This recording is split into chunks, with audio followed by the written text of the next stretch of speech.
Okay, we're live.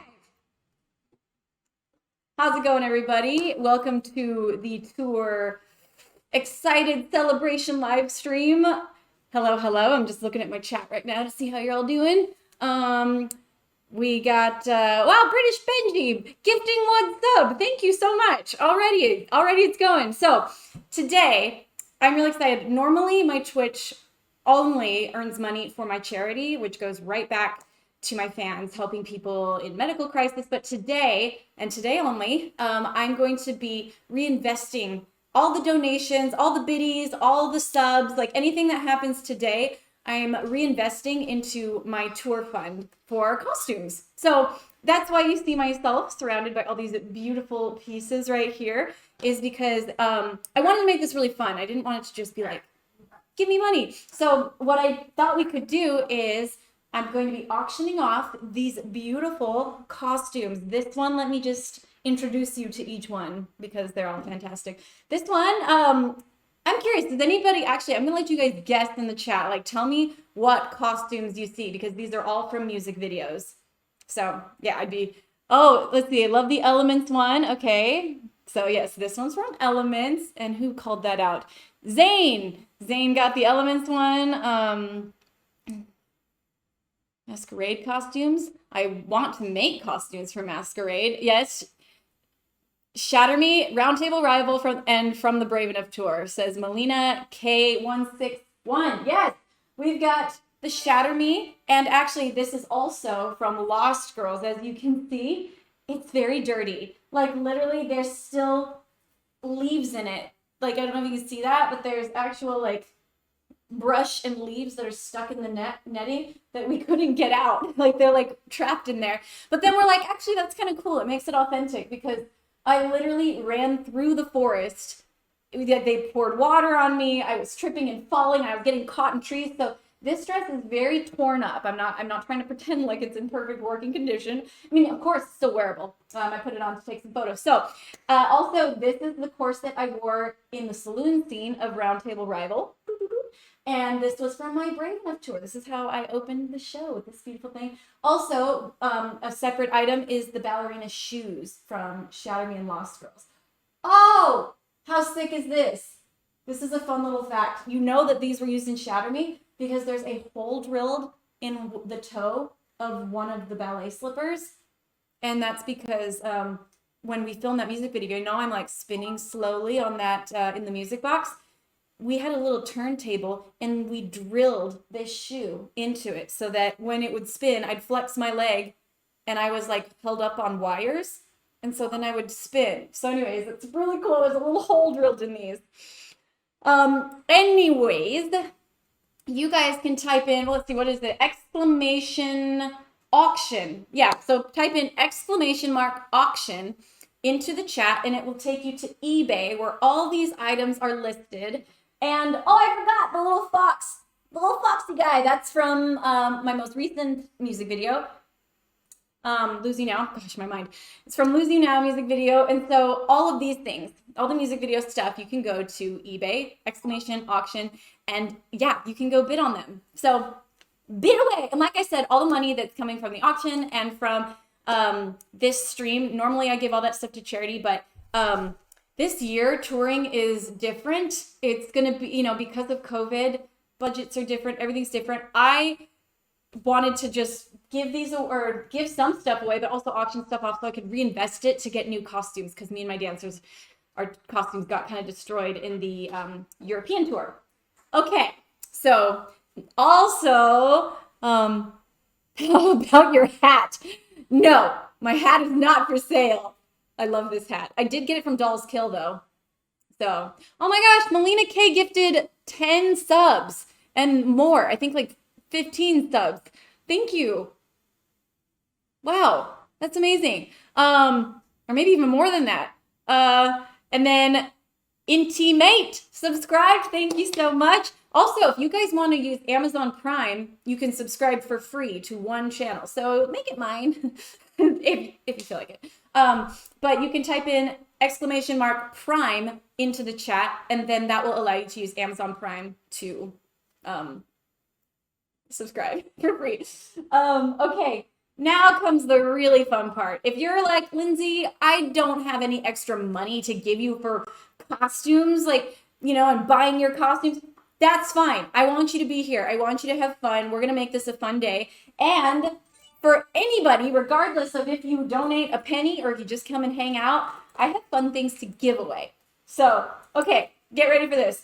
This is a little, when I played Ariel in the Disney Princess video on Blogalotti's channel, I did it twice. Anyways, this was the little purse. So this is being given away. All these hats behind me. This hat right here, this little steampunk hat that was worn by a dancer. This was from, I'm like so foggy right now. I think I'm just so excited that literally my brain is moving too fast and I can't keep up with it.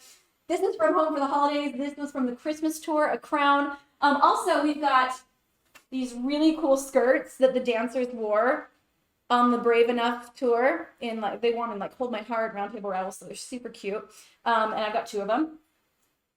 This fun little silk pajama set that was from Home for the Holidays, our Christmas special. As well as, there's lots of things. Oh, there's this funny bow. Oh, I can't reach it. This funny bow that I made, and this is made out of tulle, just fabric tulle, and I tied it together like with this terrible little knot, but I pinned it in my hair, and I've literally worn this on red carpets before. So anyways, kind of just fun, something.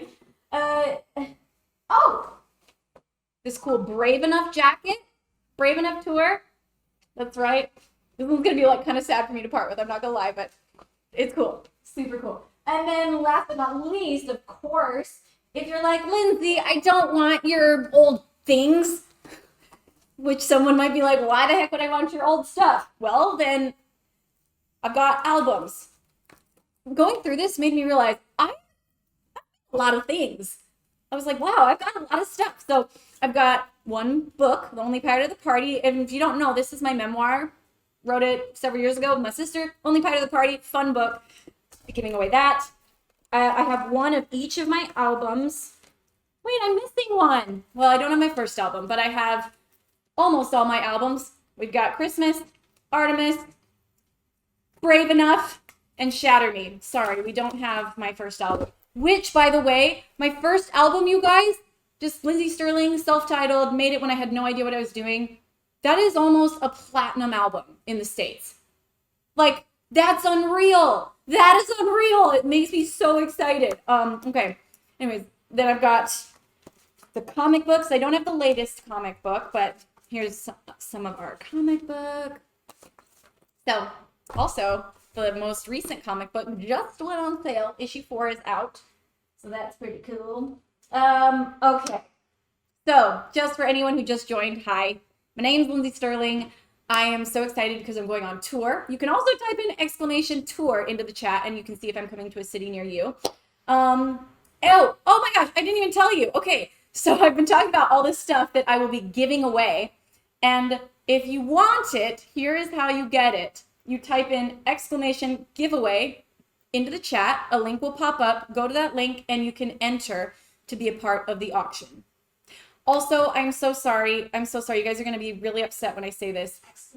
!auction, not !giveaway. Oh, no, the giveaway. Oh, the giveaway? For the raffle. Will happen when the ! doesn't work now, but it will once we turn it on.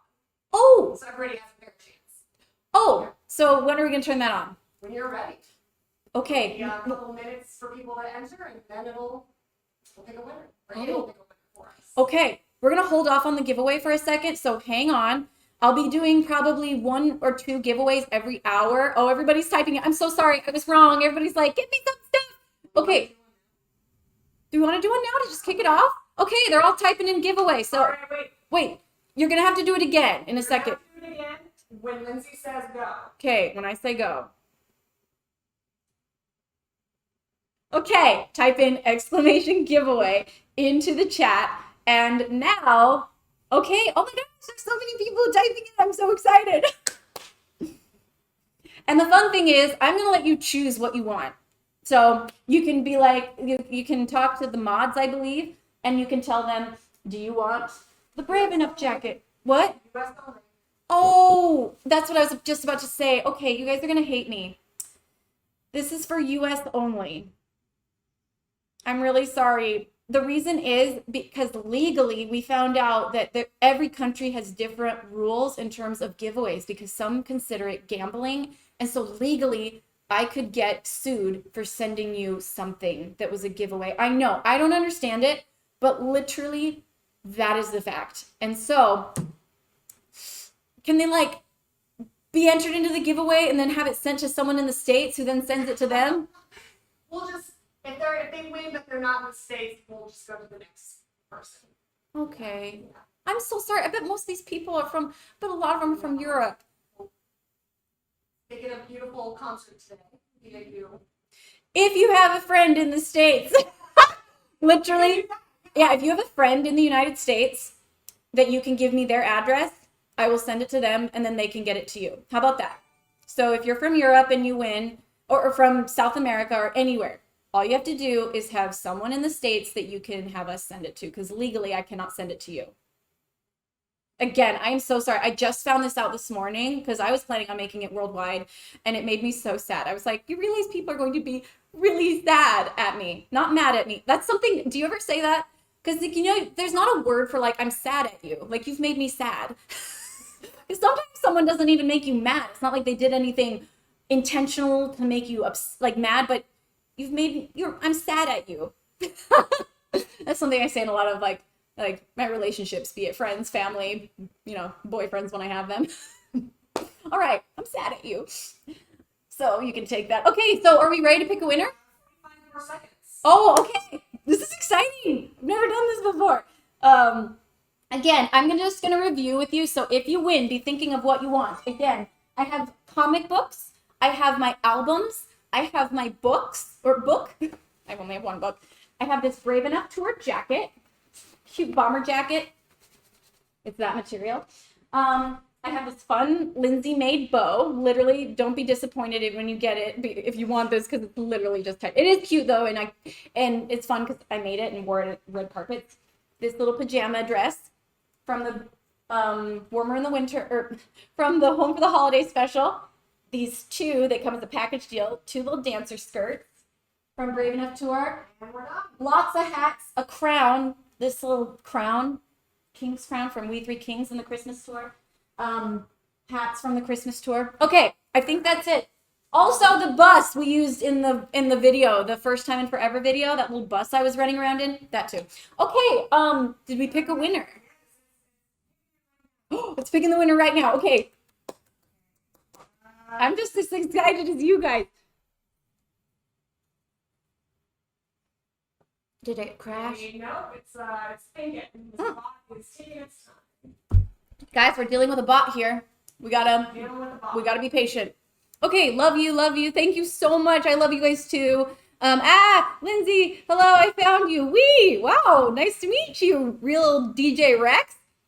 Glad I found you too, or you found me for the first time in forever. For the first tour, right? Not the first time. For the first tour in forever, there'll be music, there'll be dance. All right, Skits 93. Skits 93. I will contact them. You won!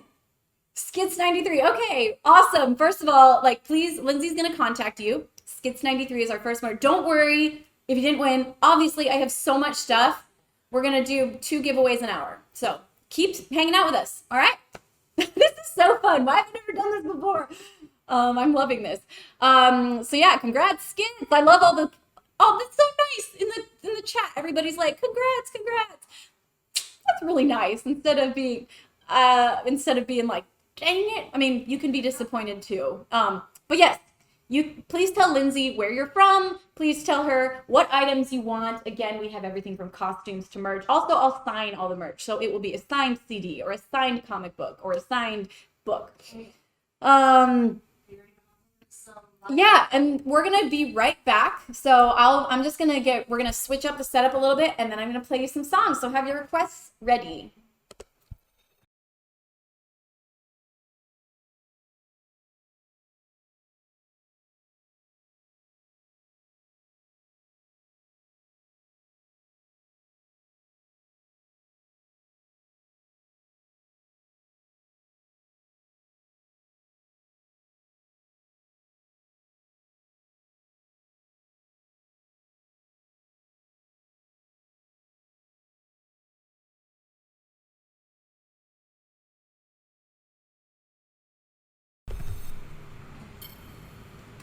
All right. Oh dear, guys. I was running around this morning, like carrying costumes in my hands and balancing my water bottle and all the things, and I had my rosin in my hand and I dropped it. And no pun intended, but shatter me. It shattered. Like, look at the side of it. It's like completely, it's like so sad. But it's okay. We're moving on. There are worse things. Like, whenever I do something like that and I'm like, oh, I'm like, what if I drop my violin? It could be way worse. What if I've fallen on my face and broke my nose right before a stream? Could be worse. All right. So, guys, full disclaimer. Oh, no. Oh, poor Rosin. I love the empathy right here. How long does one rosin last for? Forever. Like, gosh, they literally last forever. I don't remember the last time I bought a new rosin. Because, like, you're barely rubbing off anything on here. It's just, like, taking tiny little granules. Also, fun fact, did you know that when you get a brand new bow, brand new violin bow, it makes zero sound? I'm talking zero sound. You'll run that bow across the string and it won't make a single noise. What makes the sound is the rosin. It's, like, basically like a hardened form of, it's kind of like sticky tree sap almost, but not. And it allows the violin hairs of, the horsehair to grip the bow. So it's gripping, letting go, and that's what makes that vibration. But yeah, you have to rosin a bow a ton before it will even make a tint of a noise. What is this rosin exactly? This one's Andrea. Andrea Bang's String Sound Science. It's got this cool looking dude on it. Maybe that's a woman. Woman or man? Anyone? You like the Pyrastro ones. Oh, cool. All right, guys, I usually like to warm up a little bit before I stream and play, so I'm not like completely fresh, because it takes me a while to get my hands warmed up, so please forgive me. Also, anybody who just joined, welcome. My name is Lindsey Stirling. I'm doing this fun stream to get excited for tour. I'll be talking to my crew soon. Ooh, yeah, and we'll be talking about tour stories. I'm also doing tons of giveaways, everything from comic books to albums to my own things that are really fun pieces. Oh, what did they choose to take? I have not heard back yet. Oh, well, if they're not here, we'll have to do another one. Yeah. All right.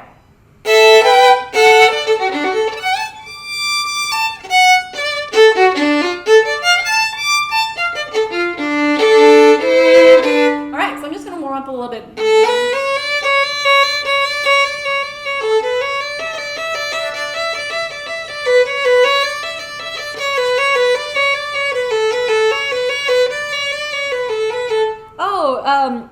Ice Match says, it's Martin Garrick's birthday today, Lindsay. Yes, it is. And thank you for the reminder, because I was just thinking, I was like, I need to text Martin. So thank you for that reminder.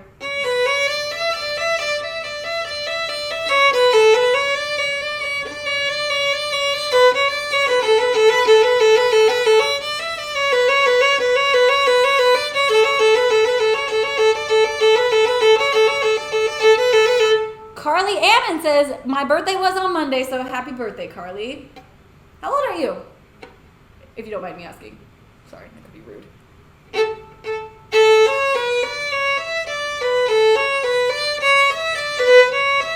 Takes my fourth finger especially a while to warm up.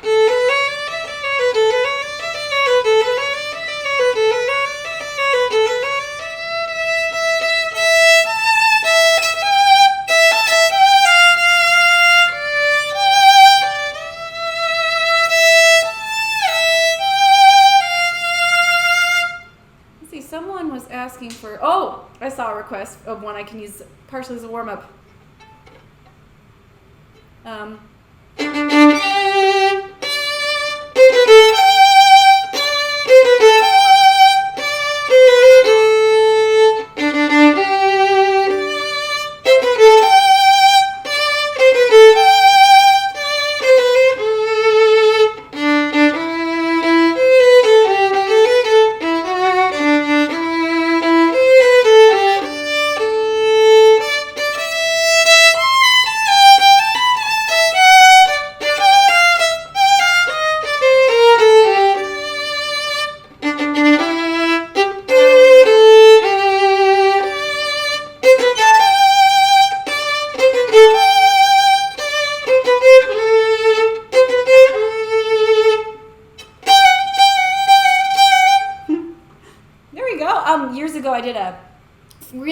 fun cover / medley of like all of my favorite Star Wars songs with Peter Hollins. It was really fun to shoot. Today is George Lucas's birthday too. Wow, we got lots of birthdays today. Happy birthday, George, if you're in here. Okay, he's not here. Let's be honest. Okay. Let's see. I'm gonna also do Pirates of the Caribbean. I saw that float by. I'm gonna start with some covers just to get my hands warm up.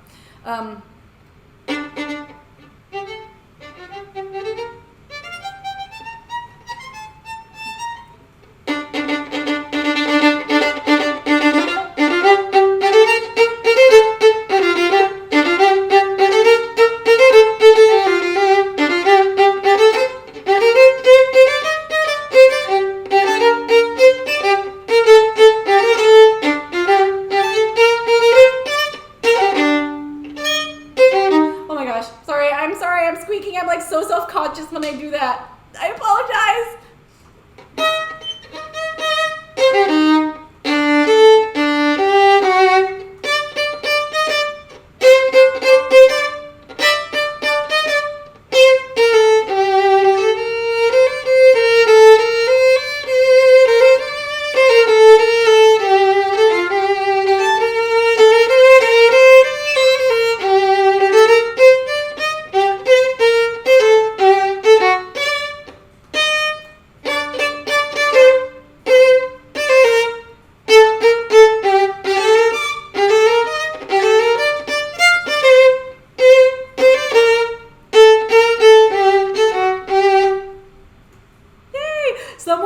That's my wake-up song. Oh my gosh, what a great idea. I actually think I'm gonna take, who is that? Gwendolyn McKay said that's their wake-up song. Can you imagine waking up every morning to get out of, you're all like groggy for a second, but then you can't help but be like, let's do this day. Yeah, I love that. Maybe I'll do that as well, because I'm not gonna lie, that'd be hilarious, and it would probably put me in a lot better mood than my current beep beep beep beep beep beep. I know, that's lame. I should not be waking up to a beep. I should be waking up to music. What was I thinking? Oh, we have a visitor. Can I pick you up, Luna? Come here. Come here, Luna. Everyone say hi to Luna. She just came to visit. Oh, my sweet girl. I don't know if you guys noticed, but when I posted the time lapse, oh, Luna, all your emojis are coming up. By the way, if you subscribe, you get these fun little emojis that have Luna's face on them. You also get lots of Lindsey emojis that are customized, as well as being able to be a part of our subs-only Discord, which is really fun. I go on there every week and answer all the questions. Anyone can be a part of our Discord, though. So type in !Discord and you can join. It's a lot of fun. Lots of chats. Okay. Luna. Okay, see you, Luna. Also, when I was signing all my issue 4 comic books, it took me like hours to do that, by the way. I don't know if you noticed in the time lapse that goes from daylight to night, but Luna sat on my lap like almost the entire time.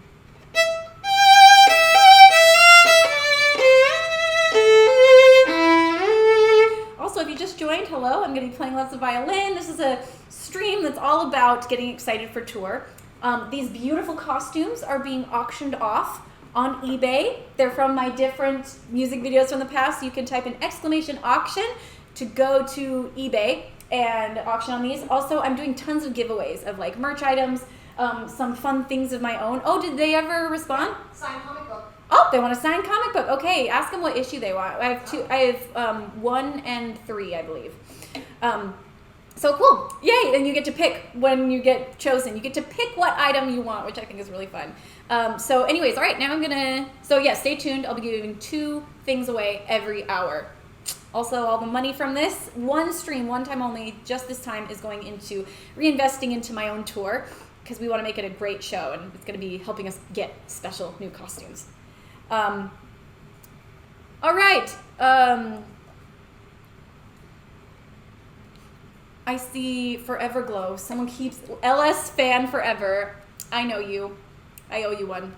So LS fan forever. I know you from Instagram. I know you from here. So let's do this. I'm gonna try to sing. This is one of the few songs I sing on.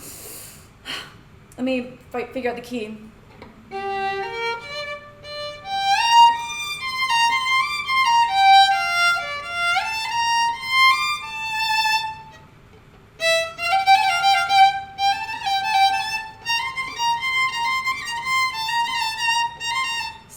says that's their favorite too.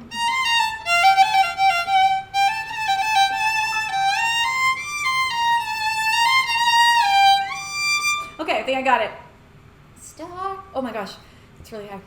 Starry night. Oh gosh, I'm not warmed up like in any way. I'm still like literally waking up. That's so high. Was it that high? Or am I playing it in the wrong key?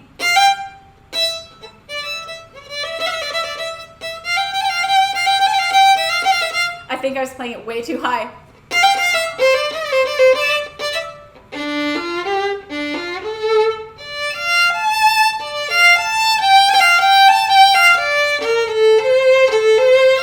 Starry night. Oh, that's way better than Starry night. I was like, what the? It's like, I wouldn't do that to myself, would I? Okay, now I forgot the key. Starry night, speck of white, would you know you're made of light if you weren't born into the dark?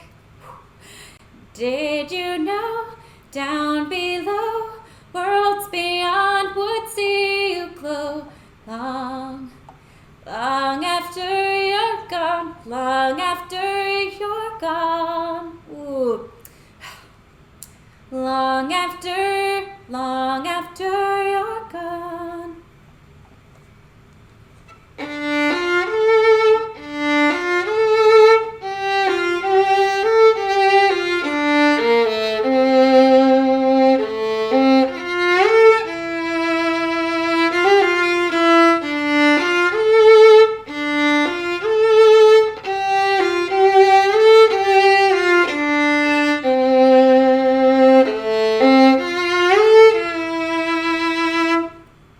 Their shine won't last forever, but you'll forever glow.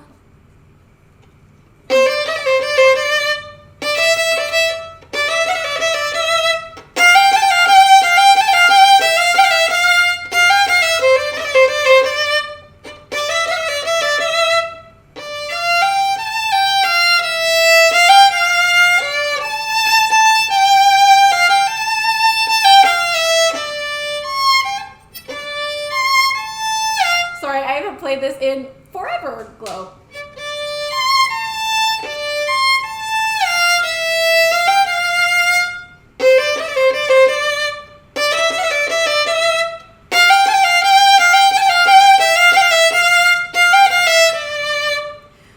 Woo, okay.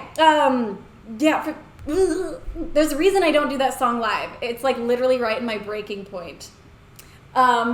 So I'm like slightly embarrassed, but it's fine. It's fine. Let's see. Click here. Oh, so I think in a minute, I'll take a couple more requests, and then in like probably 20 minutes, we'll do another auction. Yeah. Okay. Let's see. Let's do the arena. The Dragon Blaze is asking for the arena, so here we go. Again, guys, I hope you're excited that we're going out on tour. I'm so excited. We are going to be doing a U.S. tour this summer. You can type in !tour into the chat, and it will take you to see all the dates that we're doing. And hopefully we're coming to a city near you. Okay. The arena. This will be much better than Forever Glow. Don't worry. If you just got here, I'm so sorry that you heard that.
That was fun. I saw so many fun comments rolling through. Someone was asking where we filmed the music video.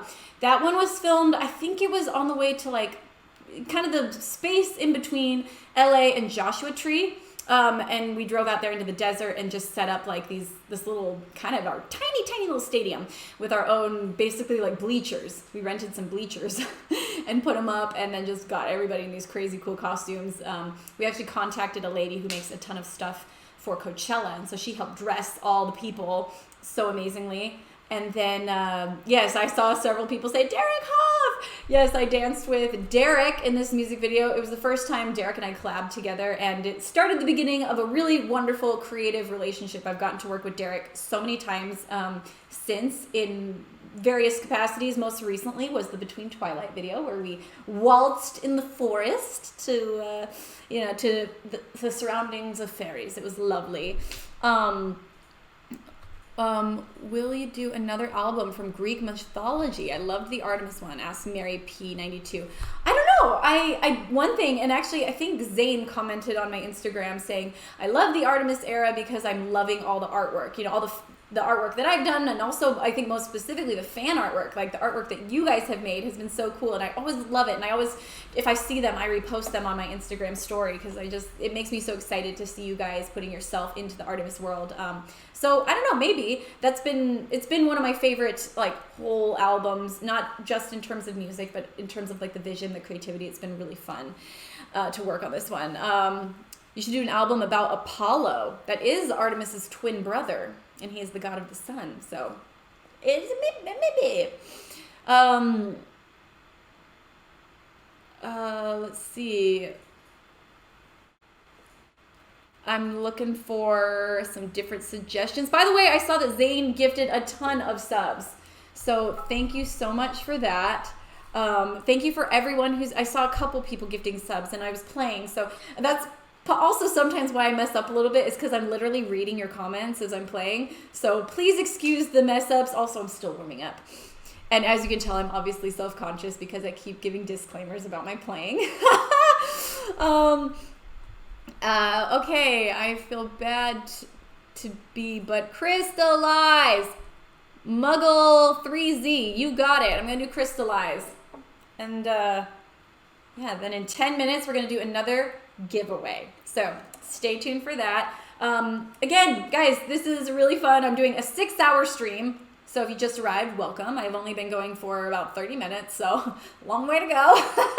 But I've been looking forward to this. I wanted to bring you guys in to talk about like my tour experiences, talk to my crew. I wanted to give fun things away. So these giveaways of everything from merch items to like some of my own personal things you've seen in tours and music videos. Oh my gosh, Kisserfy?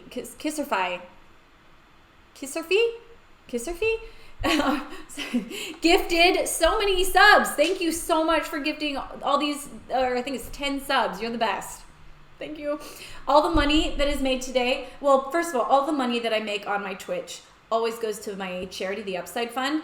But for this one time, all the money we make today through subs, through donations, through biddies, through the costume auction, all of that is going to be reinvested into this tour because, my current tour that I'm about to go on, which you can type *tour into the chat and it will take you to see if there's a show in a city near you. We're touring the US this summer.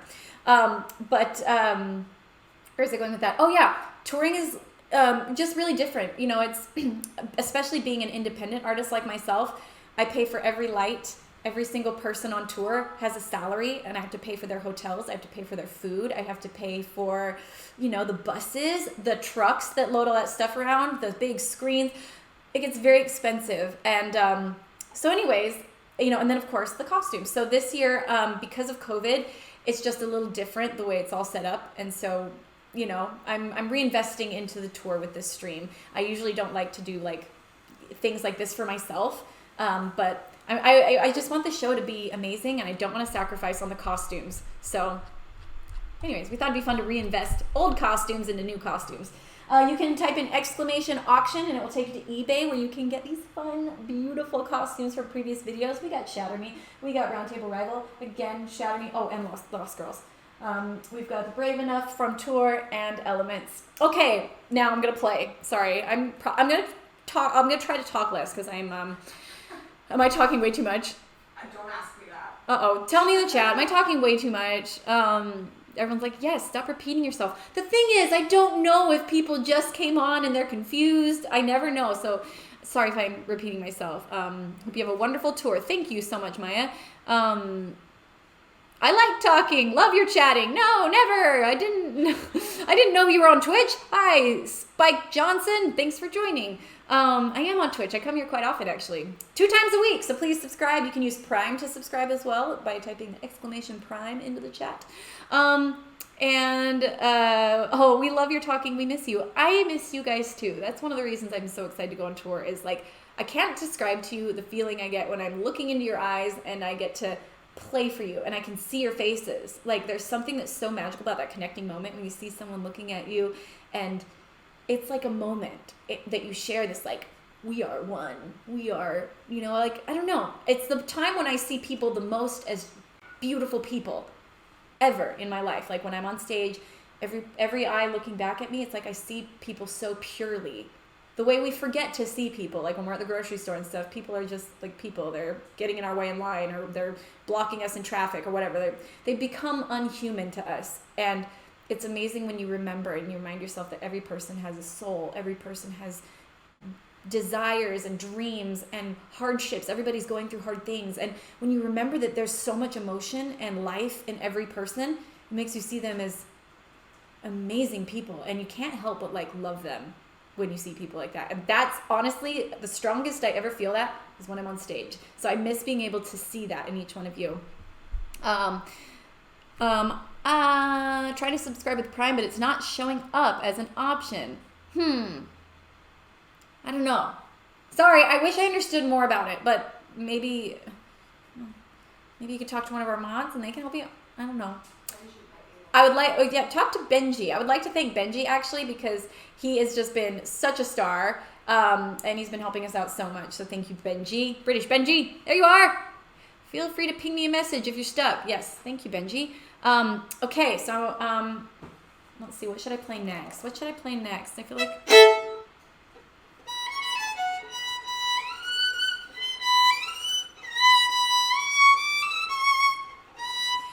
Okay, I saw earlier someone requested Lost Girls, so I'm going to play that.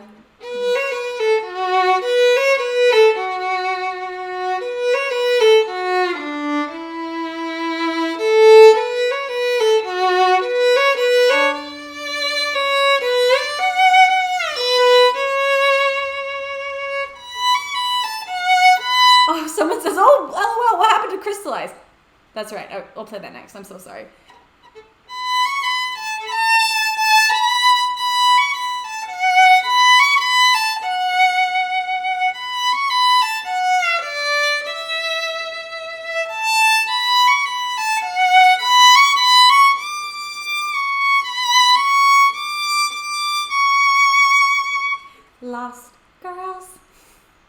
Lost girls find a way. Lost girls.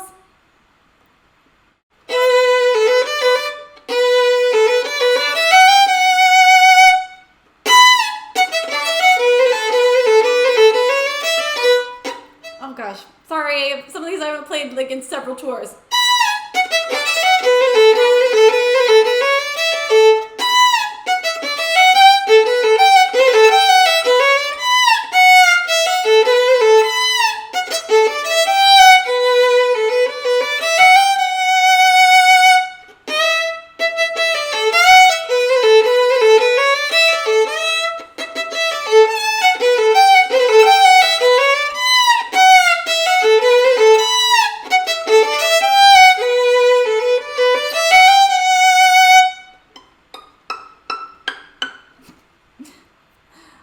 Okay, so yes, I'll play Crystallize next. Someone was asking what's that song? It's called Lost Girls. I wrote it about relapse. Shatter Me is about my experience in breaking free from anorexia, and this is the follow-up to Shatter Me. That's actually the dress that this is from. Well, this was in Shatter Me and Lost Girls. As you can see, it's very tattered. This is up for auction on eBay, so you can type in ! auction. if you want to get this dress or these ballet shoes, both of which were in Shatter Me and Lost Girls. But Lost Girls was about relapse, about the fact that when we get out of old habits or, old illnesses, sometimes there's going to be a lot of temptation to fall back into those same patterns because they're patterns. They're things we're used to, and in a weird way, even though they're bad for us, even though they make us unhappy, they give us comfort in a weird way. And people crave consistency more than they crave happiness because we're scared. And so this is about this little ballerina. She broke free from her snow globe, and now she's out in the forest in the real world, and she realizes that it's hard. She faces betrayal. She faces loneliness. She faces fear. She faces envy. And, for the first time since she's been trapped in that snow globe, and she almost goes back. Like a witch basically gives her the option to be put back into a snow globe and be protected. And she's like, as if like, I'll make you perfect again. And that's what mental disorders do. Like I remember when I was recovering from anorexia, it was scary and it was this weird comfort. And I kept thinking, I want to go back because I understood that. It made me feel comforted. It made me feel protected. And that's what the witch in this video does. She makes her feel like, you'll be safe with me. I'll put you back in your snow globe and all will be forgotten. You'll be fine. And you'll forget all your troubles. And the problem is although these things will help you maybe mask your troubles a little bit, it takes away all your joy, all your experiences, and it makes it so that you become numb. And that, to me, numbness is worse than sadness. It's basically feeling nothing. And it was horrible. So anyways, the song Lost Girls means a lot to me. I love it. Sorry, I feel like I didn't do it justice, so I'm just gonna...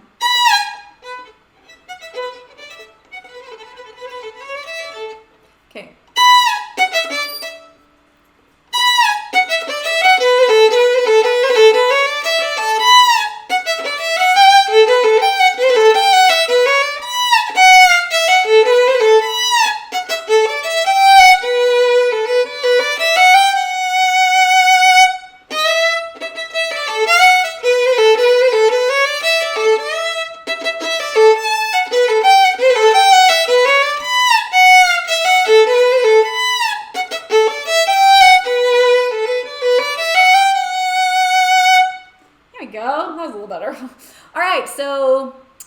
We're here for tour. We're here getting excited about going on tour. So yay, you can type in exclamation tour to look at tickets. You can type in exclamation auction to be able to purchase these fun costumes. Also, it's time for another giveaway. So I think that that's what we should do next. So Lindsay, you tell me when you're ready. For anybody that just joined, this auction is super fun. I'm going to be doing 2 an hour.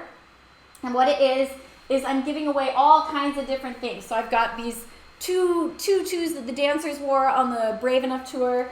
I've got this purse that I wore in a princess video on YouTube with Blogilates and Lily Singh.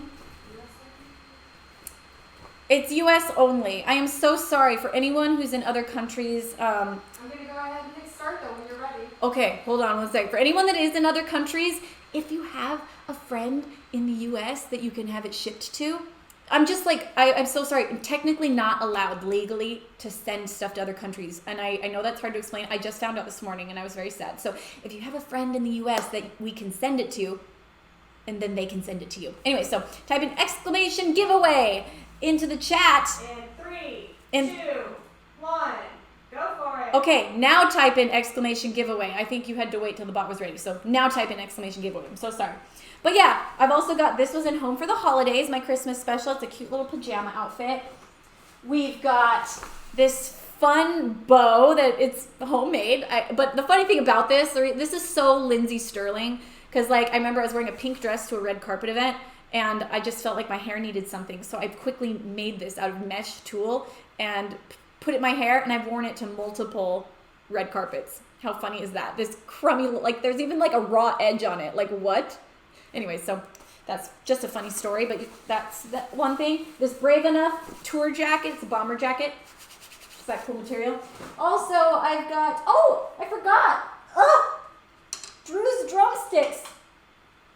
Not Drew, Cole. Oh, right. Sorry, this is from Home for the Holidays, but they were the drumsticks that Cole used because Drew couldn't come to Home for the Holidays. So, but a pair of drumsticks from the Home for the Holidays show. Also, lots of merch. I've got issue 1 and 2 of the comic books. I've got I've got my Only Pirate at the Party book. And I've got all my albums except my first album. We've got Christmas, we've got Shatter Me, we've got Artemis, we've got Brave Enough. So fun, all my little album babies. So much love went into each one of these. Whoa, a jewel case. Haven't seen one of those in a while. Okay, so that's fun. And you get to pick. So if you get chosen as the winner of the giveaway, you get to pick what you want. You can say, Lindsay, oh, also, I'm going to sign all the stuff. So we should grab a Sharpie and I can sign it right now. I'll sign that comic book. Did they ever say if they want to issue 1 or 2? They wanted Artemis, which is the only comic. No, they just said Artemis. So Okay, so anyone. Yeah. I'll give him issue 2 because I'll give him issue 1. Here you go. Here, so this is for, I think it was Skip something. I will send you the name. Oh, do they have their actual name? You know what? Yeah, they fill out a form that gives us their actual name, so we should. Okay, I'll customize it. I'll put your name on it. But this one is for our last winner. They wanted a comic book. So yeah, you get to choose what you want. Do you want a signed item or do you want some of this fun, like, Lindsay stuff? I can just imagine people watching me show all this stuff. They're like, I don't want your crap. Like, why would... That's why I gave options. I don't know. I'm shocked sometimes at what people want, and then sometimes I'm shocked at what people don't want. Like when, oh, also all these hats. This is a crown that's worn on the Christmas tour. This hat's from Christmas tour. 10 seconds. Oh, 10 seconds. Okay, 10 seconds till we know who the winner is. And 5, 4, 3, 2, all right. 1. And he's probably gonna think for a second. Khalib 2113. Khalib 2113. Yep. Khalib 2113, you are the lucky winner Contact of the giveaway. Lindsay Fishman will contact you. Or guys, I'm gonna call her Fish. Fish will contact you because some people are really confused that like my sidekick's name is Lindsay. And I don't know if you guys maybe think I'm crazy and talking to myself. So we are the Lindsays. Oh, I'm loving it. All the congrats. Thank you so much, you guys, for being here. Thanks for joining. This is fun. I'm really enjoying this this time, and this like getting to give away stuff is so much fun. We should do this more often. Yeah. Do you want to get ready to speak to the crew? Yes. I'm going to. So on that note, I'll be back in like 5 minutes. I'm gonna take a little break. I'm going to go to the bathroom, and then we're going to come back, and I'm going to be just talking and hanging with my crew, okay? That's going to be fun. That'll happen for an hour. Then I'll be playing again after that. We've got a whole schedule. You can see the little schedule right there. There we go. It's backwards. So you can see the schedule right there. So you can come back when something you're interested in is coming up. Also, don't forget, I'm going to be doing 2 giveaways every hour. And lots of violin playing, but you don't want to miss chatting with the crew because my crew is freaking awesome, and you're gonna hear funny stories, embarrassing moments. You're gonna hear hilarious banter, and yeah. So I'll be back in 5 to chat with my crew. All right, see you in a second.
Okay.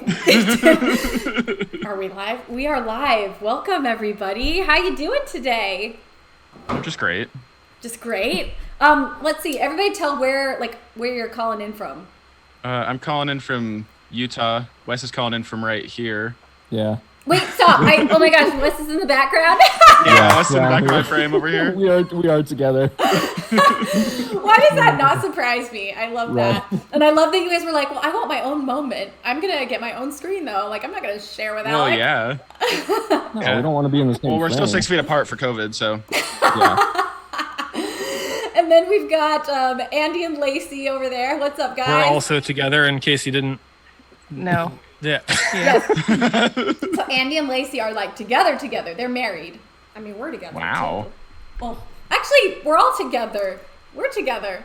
I mean. Wow. You guys are married too? Not married. I knew that was coming as I said it. Okay. First of all, everybody in the chat, meet some of my favorite people on the planet. One thing you should know about my crew, they love nothing more than to make fun of myself or Lindsay. Like, honestly, wouldn't you say, Lindsay, nothing brings them more joy than making fun of us?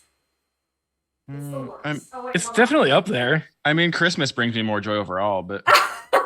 But then when we're on a Holidays in Christmas, general. when we're on a Christmas tour, Well, you get to make fun of me during Christmas. Now that's a different story. Like the gift that keeps on giving. I have the option to switch to phone audio. Should I do that? I think you sound fine. You sound fine. Okay. Please don't do that. Yeah, sound great. Just for context, I asked everybody to, not use a crappy microphone and to like be in a room that's not echoey. And so they were like, okay. And they're all in studio setups. Yeah, So of this course. is their way of. You asked us to have good quality. You guys, your setup This is is what like happened. so nice. Like now I look like I'm not a pro. It's fine. It's We fine. have cool Wait, are you costumes in the back, though. hearing- Are you hearing me or are you hearing me through Lindsay? We're hearing know. both because you're hearing the echo of you through her. Oh, I'm Laptop. the one that messed We're up. hearing quite a Look bit. at all these professional setups you're asking us to have, and then you're the most echoey one, huh? You asked professional audio and video people to have good Lindsay's setups, and kitchen. This look is at what this happened. now. Lindsay, you could just come join me over here. I could, but then I couldn't show pictures. Oh, that's true. Then you guys can be together Why don't you just run back and too. forth? It's fine. It's Okay, it's guess fine. not, I guess Maybe not. just talk really loud and then they'll hear you through my mic. great. Love this. Should right. wait? Should we talk really loud too? Yeah, we Or- can do that. I can talk as loud as you'd like. Meter. Alex, just turn your gain all the way up again. Oh yeah, good Oh, call. that's great. Literally, everybody, this is what it's like. Imagine trying to plan a whole tour with this kind of banter happening. Like, they do get in serious mode. I'm not gonna lie, but then, yeah, eventually. But there's a lot of this going on when I'm like trying to be like, okay, next this happens, and then the banter continues. So I personally love it, and I wouldn't want it any other way. So okay, let's get into chatty chat time.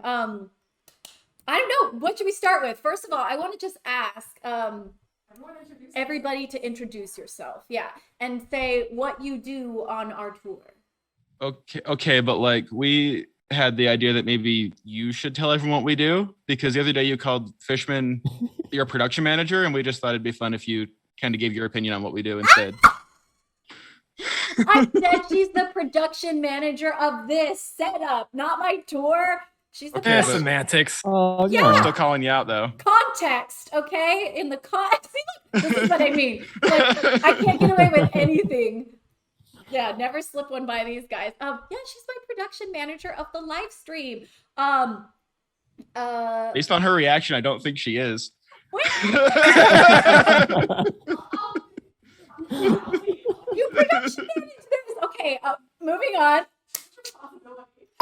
Okay, no. All right, I'm gonna start with.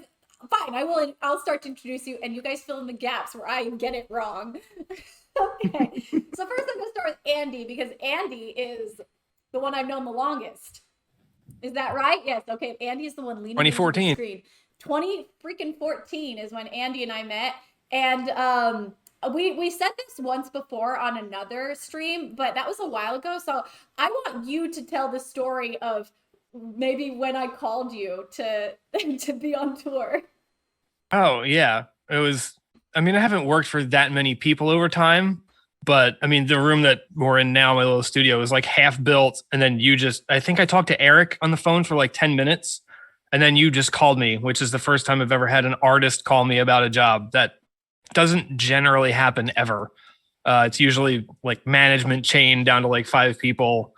So yeah, that was a first. It's funny because when I was like a new artist, well, I feel like I always want to make a very personal, like, personal touch to everything I do. And, I want people to feel welcome on my tours and stuff. I will say, I don't call people to hire them anymore though. Like Eric does that. But I was a brand new artist and I just didn't understand. So no offense, Alec and Wes, that you did not get a personal call. I was going to say, I was a little hurt. He's like, I heard that's what she does. But yeah, and Lindsay didn't get one. I should change that. I should start doing that again. But at the beginning, like Steve-O and Pete and Andy, and I'm trying to remember who else, but like, I just thought that's what you were supposed to do. And so I literally called Andy and was like, hi, I'm Lindsey Stirling. And I just wanted to say, I'd really love for you to tour with me. I hear you're great. And he was like, okay. I mean, hopefully it didn't sound exactly like that, but I mean, yeah. It didn't sound rude. It sounded very confused. That's what it sounded like. So it wasn't like you were like, okay, but you were just like, I know you were just like, this is very strange. Is this a prank? Is this like, anyways, that was me. And this Andy. is all a huge prank. You don't have a job after all. So I am curious. Well, so Andy is lighting. He is our lighting extraordinaire, and he designs all the lighting setups and the technology and just everything you see lighting wise in the show. Every single light and flash and blink and like moving anything on stage, those are all programmed by Andy, which is an art all in its own. And it's fascinating to watch him work on this like huge board with all these buttons. And anyway, so Andy is really amazing, and he worked for Skrillex before I snatched him with my really convincing phone call. So Andy, let me hear, what's your favorite part about being a lighting designer?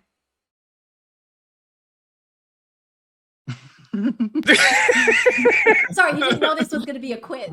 No, I didn't. At least not in that aspect. I don't know. By the way, Geeky Violin says he does an amazing job. And I see, thanks. I see a lot of people. Well done, Andy. As a fellow Andy, thanks for doing our name proud, says Muggles. For Andy's everywhere. Shout out to all the Andes. Amazing. Wait, do you have a favorite part of what you do? I mean, Lacey just had strobes. Probably. Yes. That's kind of my thing. Yes, the dancers and I will attest to that because it's so funny. The dancers will sometimes go up to Andy after like a show or two of a new tour, and they'll be like, Andy, the breakdown or the bridge in this song, you cannot flash strobes there because they're jumping and spinning and kicking. And so at certain times they need to be able to spot, or they're turning, and if there's so many strobes. So they'll go up to Andy and be like, you can't put strobes there. Because they're, anyways, but. Yeah, in particular, I think it's Carol of the Bells or one of the songs from the Christmas tour. They're like, we're literally trying to run in circles on stage. So you need to dial it back a little bit. Oh, man. My favorite part of Andy is that when I have a costume that I need dried and the show is coming, Andy will crank his lights up for me and let me dry my costumes on stage. So sometimes just point a bunch of hot lights at it pretty much, and it seems to work out. Hook it. It does, yeah. Teamwork. That's the name of the game on tour. I love that. I actually didn't know that. I do feel like I've seen them all sitting out on stage, and I just didn't have time to ask, why are my costumes all on the ground on stage? Just on the ground baking. Yeah, literally. As they all attest, do not walk by too close to the costumes as they bake. Get some steam on going. It's happened. It's happened. Also, a funny, or not funny story, but an awesome story I want to tell about Andy is one time Andy got so, like, the worst is when you get sick on tour because, like, there's a show that relies on us all doing our part. And so, like, we've all had our nights where we're, like, so sick and going on stage. I've done it. Like, I know we've all done it. Andy, though, is probably the sickest person I have ever seen pull off a show. Like, I couldn't believe, like, we were literally Dick, like, bro. what? It was sick, Just bro. super sick, bro. And Lacey, you were there. Do you want to describe? So Lacey, I'll introduce Lacey more in a minute, but Lacey does merch with us and is going to be doing our VIP stuff this year, if I'm right. Correct. Congratulations. Maybe. Oh, Yeah, I hope so. 90% sure. So yeah, I'm excited about that. But Lacey's come out with us multiple tours, and we adore Lacey. And she first came out, I think you first came out just as kind of like a favor, like filling in for someone or helping out. And we all fell in love with you so much. We're like, we have to have Lacey come back. So we again, snatching Lacey. We added her to the crew. She's gonna cry probably. That's sweet. Sweet. Also, Lacey is surprisingly good at Among Us. When we played, Lacey's so sweet. I just had no idea that she could be so like deceiving. She probably I mean, she like doesn't just go and vent right in front of other people. Is that what you mean? Yeah, okay. I was terrible at I was awful at it. There was one game where I did really good though. Yeah, we were Yeah. kind of surprised how good of a liar you were, which is a bit disconcerting. But we can talk about that later. Okay. Yeah, let's scratch that from the record in the edit, right? Yeah, okay. When we edit this Sure. before it goes live. Okay. Laughing beside you says I suck at Among Us too. LOL. Yeah, you Yeah. both. Okay. Okay, so Lacey, I want to hear, because you were there when Andy got super sick. I want to hear you describe how sick Andy was. Andy's not really a complainer. So when he first thought he should go to the emergency room, I was like, okay, something's definitely wrong here. Yeah. And then at one point, This is talking about Chicago. yeah, are we talking about, no, We're talking about the same thing? don't worry about it. It was Okay. It's fine. The time. Yeah, it was the time. Taryn helped like lift him up off of the bus and like manhandled you out of the bus.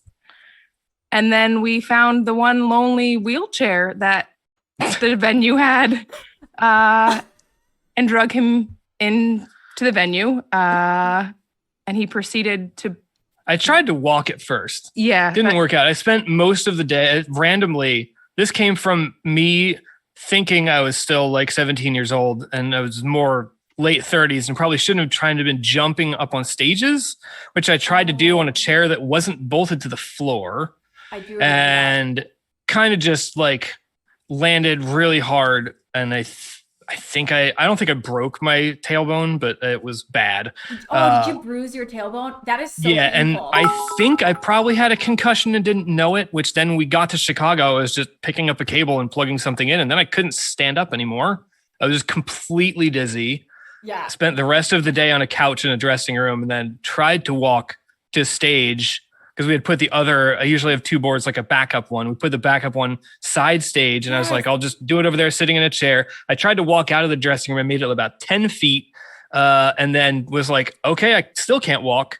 And then did the whole show from side stage in a wheelchair, like Yes. just with my head on the console Literally, armrest, this is like what barely Andy being looked able like. to see what's going on. Just, yeah, it I'm was. just, Uh-oh, You you're gotta push muted. so we can hear Lacey. We can't hear Lacey. She's muted. You guys are muted. Oh, sorry. I'm just realizing now, I don't think he realized, like, there was a whole spot where Taryn also drug you into the runner van to go to the emergency I room, and don't- then we didn't end up going. I don't remember that at all. Yeah. Oh my gosh. Oh, Yeah. Master, yes. Perfect. Really just sent that over to me to share. That is Perfect. That is a perfect, like, that should be your profile picture. You know. That could be. I don't know. I'll That work was on at it. that was at like a swap meet store in Belgium, I think. We were walking around one day and found that, and I was like, "Oh, we gotta get a picture with Andy." I Yeah. love It it. was probably could have bought it too, but could have put it in my suitcase on the way home.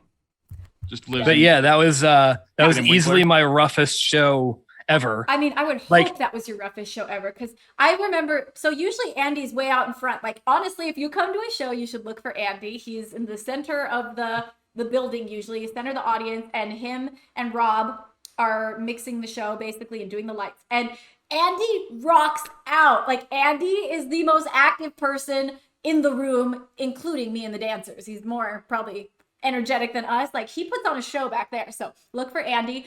But the fact that he was like on the side of the stage, like barely lifting his head, and I could see him in the corner of my eye. I kept like checking on him to be like, is he okay? And I'm like, I don't know if he's okay. It was like, I was so nervous the whole show, but I couldn't believe you made it through the show. So props to Andy. Me either, truthfully. That was a rough one. And immediately after, Taryn basically just manhandled me into my bunk. Like, we got into the bus hallway, and he just picked me up by my belt and just put me in my bunk. I fell asleep immediately, and then at least I could walk the next day, and that was nice. Were any of you guys with me when? I mean, this was a long time ago. Oh! There I am. Oh my gosh! There's a picture. Where'd you get that, Lindsay? Lacey just sent it to Fish. Oh my gosh! And there's Lacey standing by just to make sure that like you didn't pass out. There's a bottle of Pedialyte on a road case next to me. That fixes everything on tour. Yeah, sort of. Oh my gosh! We should Pedialyte and gaff tape. Yeah. We joke that we hold our tour together with gaff tape. And one time I asked Lindsay, I was like, is that like every tour thing? Like, does every tour hold their lives together with duct tape? And I mean, she had an answer for me, but you guys have toured with other people. Is gaff tape used for as many things on other tours as ours? I mean, probably less costumes, but yeah, it still holds a lot of stuff together. Yeah, I've definitely seen a piano that popped up out of a stage that was white, or no, it was black on its little pedestal, and they were like, "We want this to be white, covered in tape completely." Just the whole entire thing was just white gaff through and through. I mean, it looked fine from out in the audience; you can't tell from that far away, but up close, you're like, "This is a nightmare." Yeah, like you'll be amazed at the kind of stuff we piece together sometimes because you're like, well, let's see, stand back 10 feet. Actually, it works, I've had violins, actually. I think it was your idea, Andy, to make a violin glow in the dark.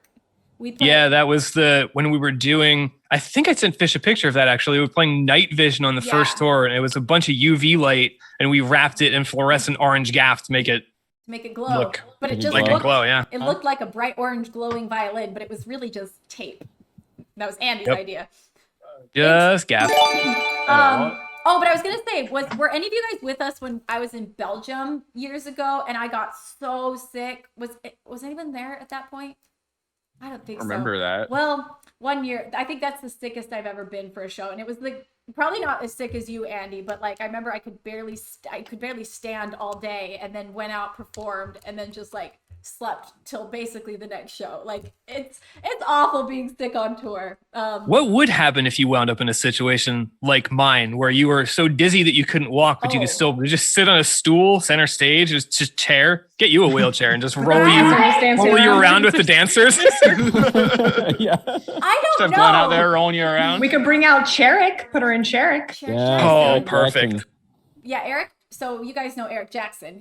Does someone Alec, you know Cherik Jackson. Do you want to describe what Cherik Jackson is?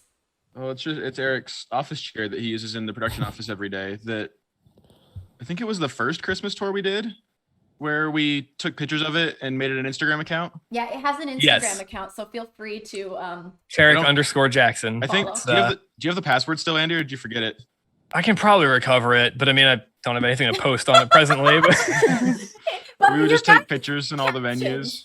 That's what was amazing. The captions kind of made it. That was the hardest thing to come up with that. It's like, it has to be interesting every day. There's definitely one, I think that's he made a friend or something. Right, he made a friend. And then this one was like, great show in Cincinnati or whatever. Yeah, usually the venue was tagged in. There's one where the chair, if you keep scrolling, Fishman, there's one where there's one where I'm pretty sure the chair itself is in a seat in the front row. I don't know if I sent that one. I should have done. Oh, is that it? Oh, yeah, you guys put it in the seats. Well, Cherik Jackson was great. And yeah, I think that was Alec and Andy. That was your brainchild, wasn't it? Yeah, I don't know why we started. I don't know who started calling it that, but I was like, it needs an Instagram account. And then we just had to figure it out from there, which, our tour sense of humor just kind of led that. That was one of the first things that I was introduced to in your crew was Cherik Jackson and the conversation of, we should put the chair on the lift. We should put the chair on the lift. I see someone in the chat, Marie Van Dam says, why is Eric so attached to the chair?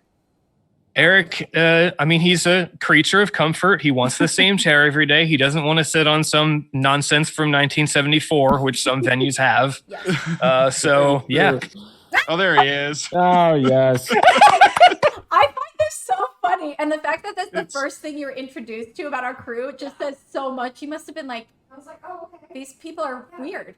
Oh, Coming sound check daily. It worked because the chair was the last thing on the truck every night because it's the first Yeah. thing off in the morning, so Eric can work. So we would just, once all the show wasn't back in the truck, we would just take the chair and find somewhere to put it. Usually it was first thing in the morning, actually, because the first thing off before Eric gets in. So we have time with the chair. There is one, too, where it's strung up by the stacking motor.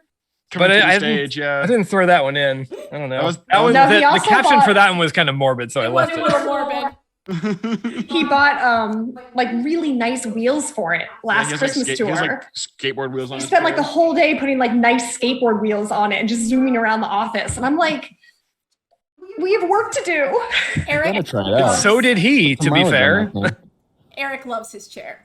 Reminds me of the day that he bought a vacuum and was just vacuuming the risers on stage. Oh yeah, that was such so a pain. funny. That thing. Wait, Eric bought a where was that? Yeah. It was the Christmas tour when we had the snow, so the risers would get snow on them, and Eric was just out there with his vacuum, just vacuuming the risers. So great. He was so proud. It was a little Shark cordless thing or something like that, and he kept it in Monitor World in a pile of cables. Because it was just a pile of cables, and that's where the vacuum was charging. It broke, or we forgot to charge or something after like 4 shows, I think.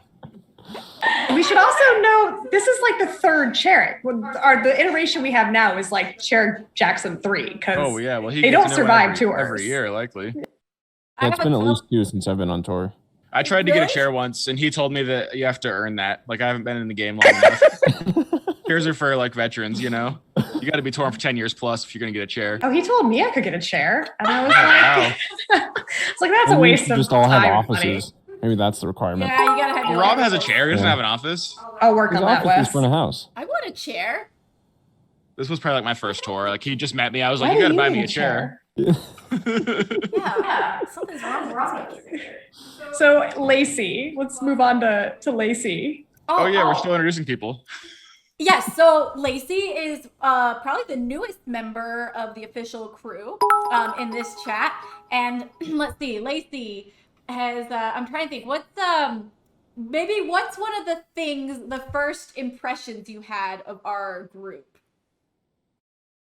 Yeah, so despite not officially being a part of the tour, I would come out and visit Andy a lot, which usually ended up with me helping merch or helping VIP. And then Andy just randomly finding me. I would see more of the crew than I would see Andy. And I honestly think that the fact that I've been on other tours and this just felt so different in the sense of like, everybody's so close and everybody sort of has the same goofy personality. So it's really hard to not like this, what's happening now. Like, I'm so excited for tour. I'm so excited for this to actually happen in person again. Yes, I know. That's what this makes me feel too. I'm just like, oh my gosh, I can't wait to like just joke around and talk about things that don't mean anything. I think that's the funniest thing about like our crew. And this is like whenever you're really close with people, it's just, you talk about things that actually aren't even really things. You have conversations that don't make sense about chairs in audiences, you know, stuff like that. You have all these weird inside jokes. And so I'm like, oh, I can't wait for this on tour. And I will say that's says so much about Lacey that she would come out to visit Andy and she would always insist on helping. And so she'd be at the merch table all night, or she'd be like, just helping everywhere. Hence why we were like my favorite Lacey story. And I think this is like a really good definition of one, the kind of person Lacey is, but then also two, how close knit we are as a crew and how unique that is. We got a radio call one day. I got a radio call one day that was like, Fish, can you come help me with something? I need help. And Lacey doesn't ask for help because Lacey doesn't like to take other people's time. And she always feels guilty about pulling people away from their jobs, but we love jumping in and helping.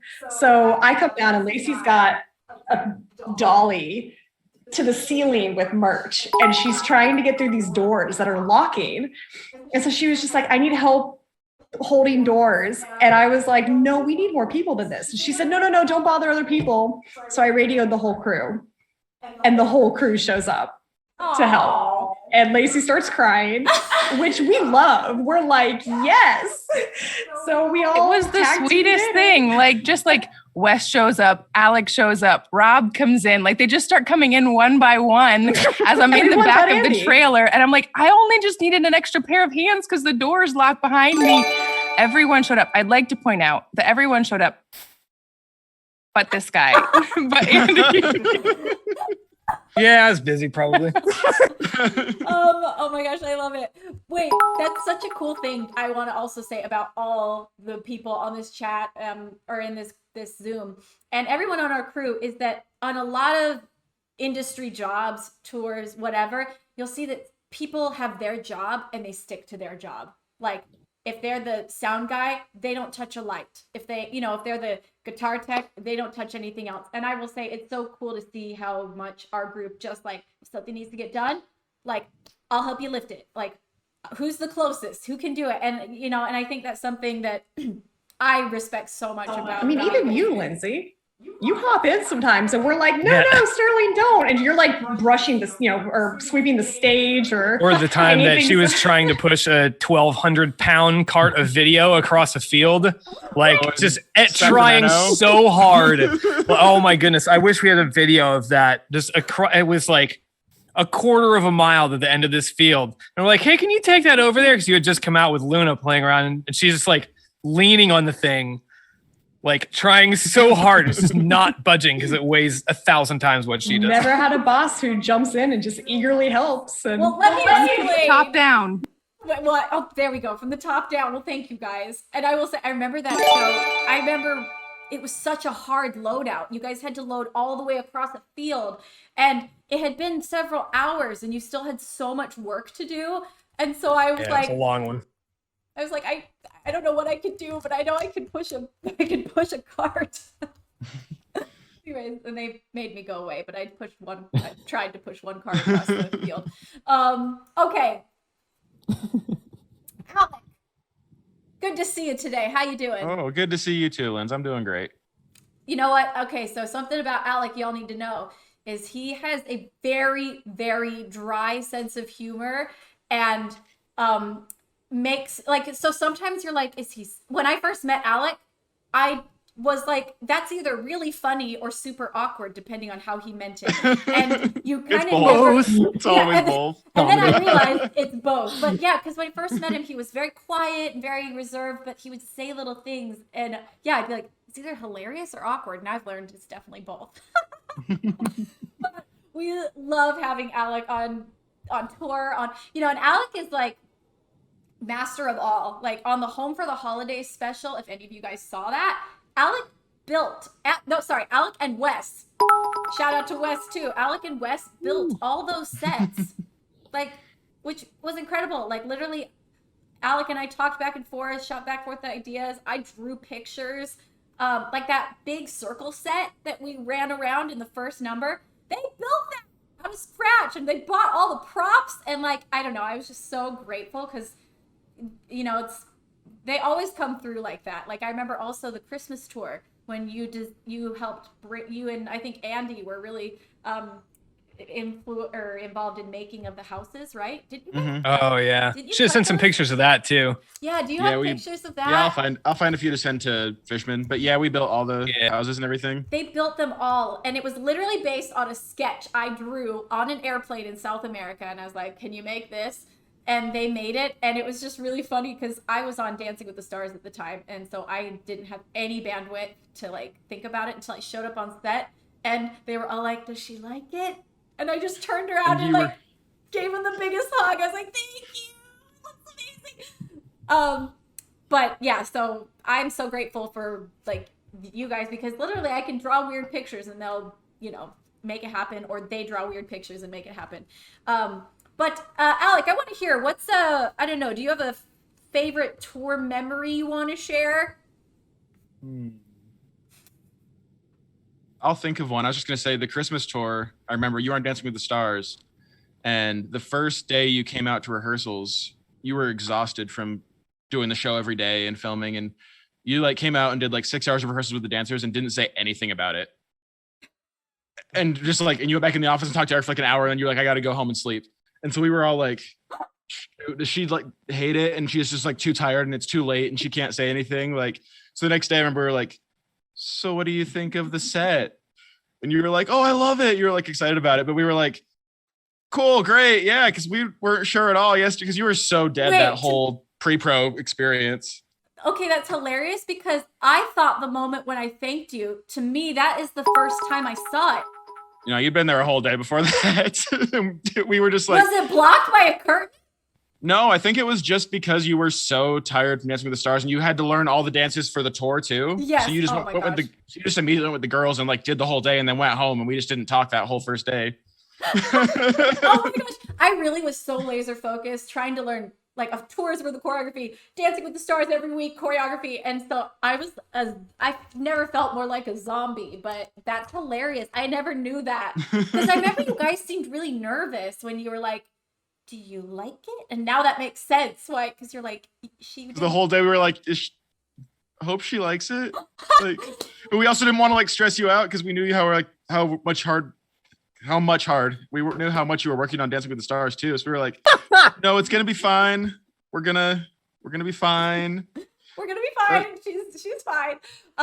Yes, because I will say to their credit, as nice and kind of a person as I am, I'm also very particular. Like I like things the way I like them, and I'm kind of so and I try to always be really nice, and it's something I work really hard at. But so they work so hard and do such a good job, and the fact that I'm almost always like 100% happy is really great because I'm very like, I want things the way that I see them in my mind. So props to you guys.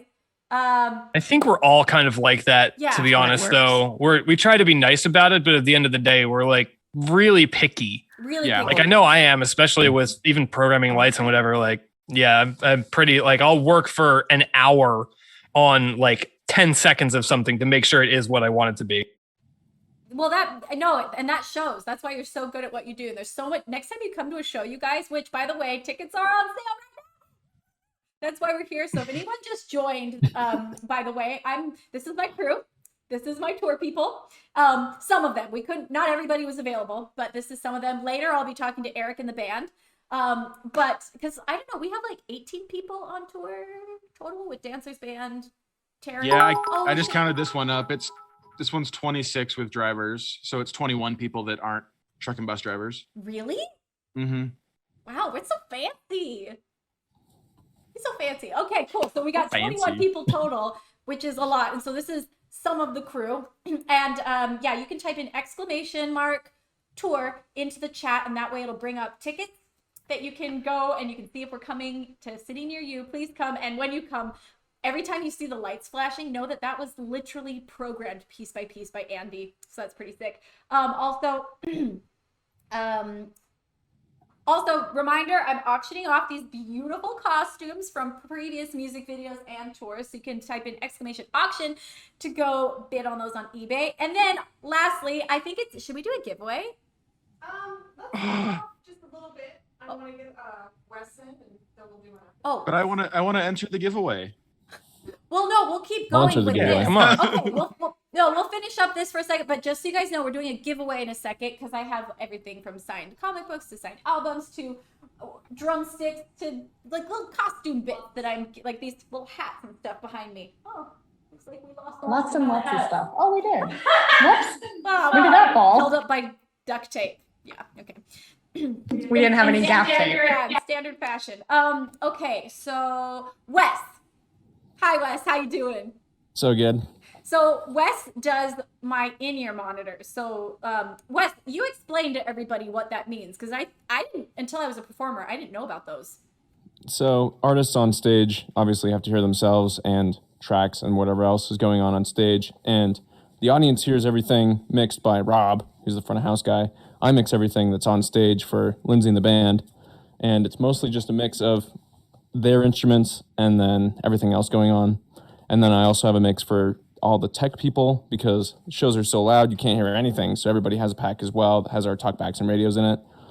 That's basically it. Which is pretty complicated because everybody has their own mix, which is crazy. So he's literally making sure we're all getting the mix we want. Like mine has a ton of violin in it and no drums because Drew's loud enough, and and like a little bit of Kit, and so I have a specific mix. Kit has more of this, Drew has more of that, and so even in the middle of the show, and that's why we do sound check every day, because every room is different, and it's literally like these little earpieces that are custom You have to a pair us. with me. Oh actually. yeah, they're molded to our ears. Yeah, like that. So they actually put foam in your ear, and like it dries, and then they take it out and they make a mold of your ear so that it fits perfectly and it's not gonna fall out in the middle of the show while I'm spinning or jumping. But yeah, I will say I am so grateful to Wes because he is really good at his job. We were on tour and somebody else, like we had another guy fill in because our old monitor guy had left to do something else, and so we'd gotten a new guy for one tour, and I spent the whole tour being like, I am a terrible violin player. Like it just sounded awful in my ears and I couldn't hear myself, and I struggled that whole 2-week tour. And so last minute we get Wes to come out to Europe. Like, I mean, how long did you know? It was really not that long. It was like a week, and I was on another tour for that week, and then flew out immediately and had like 2 days to prep in Denmark, and then first show. Yeah. It was that was a crazy week. Yeah, he gets a call, want to go to Europe for a month and a half and a week? And so, yeah, Wes comes out. I meet him the day before, I think, the first show when me and the dancers flew out. And we did a long sound check. And I literally went up and I was just like, oh, it sounded so good. And it's not easy to mix everything for like every different person. But anyway, so I just want to say, Wes is amazing at his job. I'm so grateful for like a good sound engineer because it makes a world of difference for us on stage. So props to Wes. Woo. And we found Wes thanks to Alec, right? Yep. That's me. That's you. And you guys, where did you guys meet? We met working in Utah, actually. We both grew up here. In this room. Well, I keep forgetting you guys are like behind each other. Maybe. It's really cute if you know what I But mean. yeah, we met working this is both of our first jobs doing stage stuff at all. We were both like 17 or 18, I think, when we met. That's right out of high school. That's crazy. Wait, and you guys were both with the piano guys for a little bit, right? Mm-hmm. We were roommates for a few years. Oh, fun. And then I was doing monitors on piano guys. And then there's a house picture. there's That's the house. the house. And then I left piano guys to do monitors for you. And then Wes took over doing monitors for them. And then I moved on from doing monitors for you, and we got Wes. Amazing. I just follow around Alec with jobs, pretty much. That's why I was like, wait, why did we lose our monitor guy? And I'm like, oh yeah, it's because Alec Oh, it was Alec. started doing something else. I'm like, you left me. I was so frustrated too. I was like, Alec, please come back and do monitors. And he's like, no. Yeah, that was the call. The first call was, Alec, can you do monitors as well as all the video stuff on the tour? That's And I was right. like, well, not really. But we had talked about hiring Wes, that when I had decided I was going to do the video stuff instead, and it didn't work out for whatever reason. He was doing something else. But so I was like, I'll try Wes one more time. And it happened to work out. So Woo-hoo. By the way, you can see these are the houses, and we would project onto them. So the houses were just that's what they actually looked like. They were so cute. If you keep going, Fishman, you'll get to one with the crystallized content on it that I sent you. Yeah, they were so fun and they're made out of like a thin wood, right? Like a plywood. Yeah, so they were steel frames with plywood faces, and then Andy put I'm pointing at my screen like you can see it. Andy put LED around all the doors and windows and everything, so everything could also glow with lighting in addition to the projection. Those houses were so fun. I thought that was one of my favorite creative things we've ever done, because everybody would think in the show that they were just these cute set pieces, but then they would start to glow, and then we'd project onto them, and so suddenly they became like, they had candy all over them or whatever. So it was really fun. Oh, there's there's a giveaway for later. Oh my gosh, Yeah. focus. That was Eric and Corey. They have kind of a bromance things going on. You might as well go back to yeah. it. This That was is- in Australia. This is in Australia. Yeah, me and Andy, I think, are behind the camera, maybe taking the picture. Yeah, that one I found randomly. That's also not the only time they did that, apparently, because there's a couple more. Yes. But that one was definitely the best looking one. I was like, okay. It's pretty much like I almost thought it was Titanic for a second when you were flying by. So maybe, close. I mean, I have pretty bad service in here. It might not have sent to you. Also, Wes, before we move on, I want to hear, what your thoughts were, because you're relatively new to our team. So what was your first impression coming onto the team? I always love hearing people's first impressions. Well, I knew most of the people from Alex's connection I knew most of the people from the crew, but I hadn't met any artists really.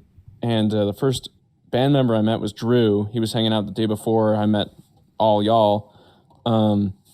And like he was standing next to the console because I had my console set up, and there's this guy with crazy hair just like standing there, and he's got his like drum bag with him. I was like, that must be the drummer. Introduced myself, and he's like, oh, you're Wes. Oh, stoked to have you on tour, all this stuff. And I was like, oh wow, that's a cool vibe. And then met Kit, and then met you, and I was like, oh, this is dope. Like everybody's a family, like immediately. Like everybody just treated me like I've been on tour forever. So yeah. Speaking of Drew, it was his birthday yesterday. So anyone want to go and wish Drew a little happy birthday on social media? Happy birthday! I'm just gonna go through the rest of these photos and let you guys comment on them. Comment. Like, comment, and subscribe. By the way, don't forget everybody in the chat. We are going to be doing a giveaway in as soon as. Oh my goodness!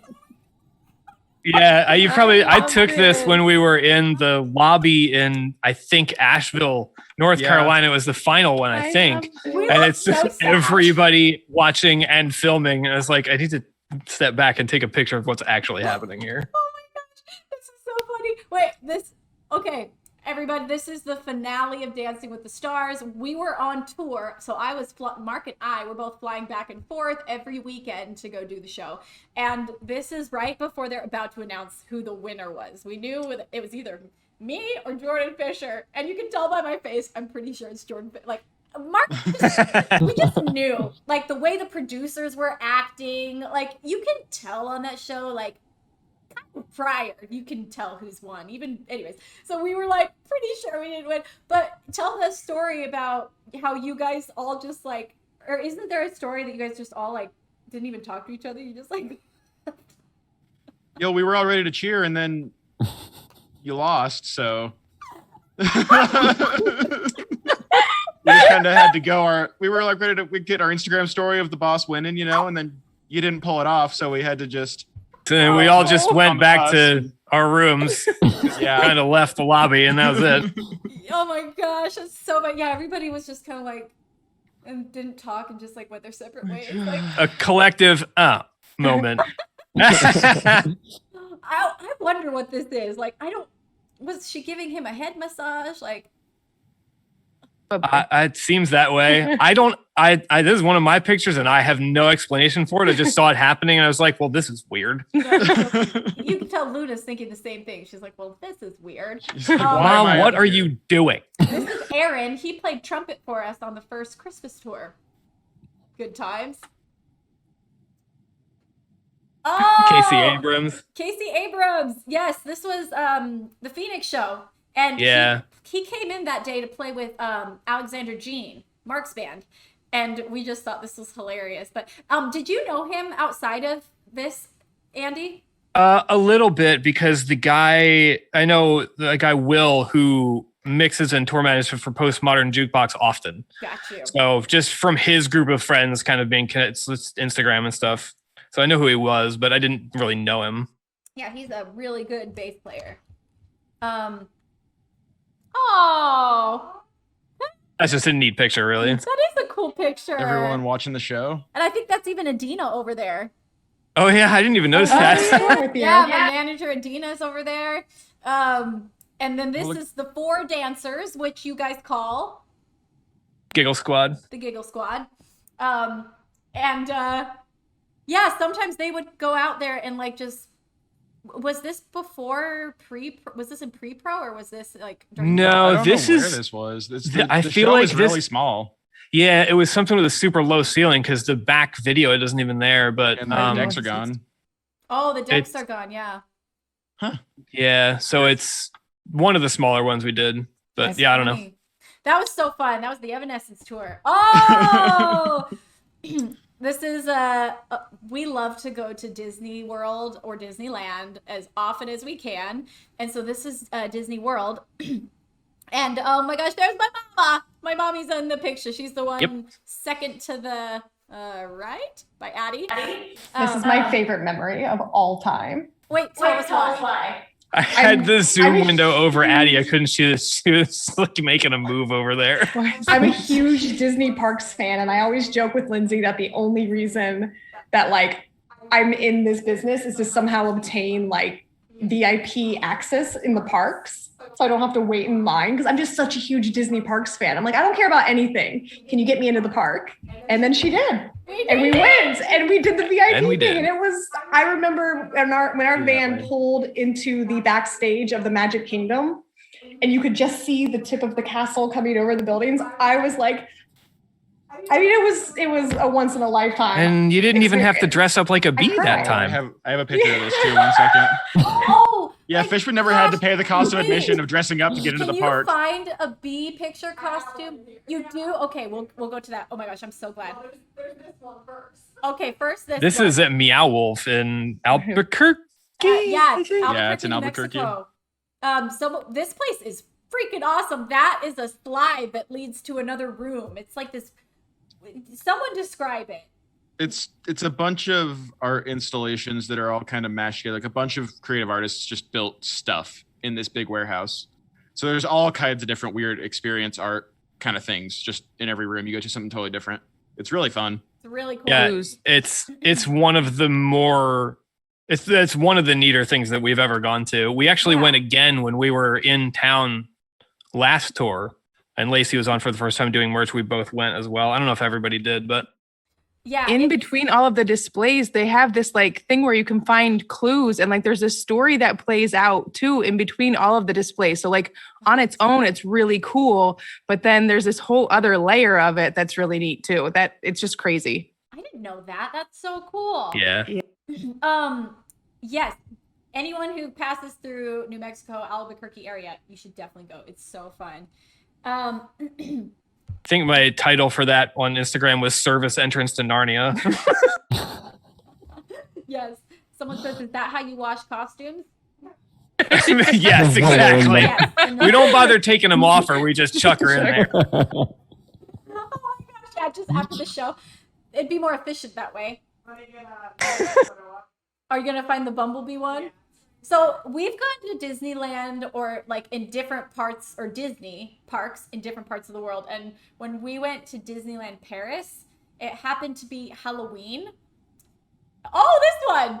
Oh, this was the day we this got is great, rained too. out. Oh, this one's funny too. So No, that wasn't rained out at all. We went on. Look at Michelle's hair. Yeah, It's still dry. I can't remember what the ride's called now. Splash Mountain. Yeah, no, Yes. and nobody wore anything Except but Michelle. plastic, whatever, Except except for Michelle. Michelle, and she's obviously very proud of that.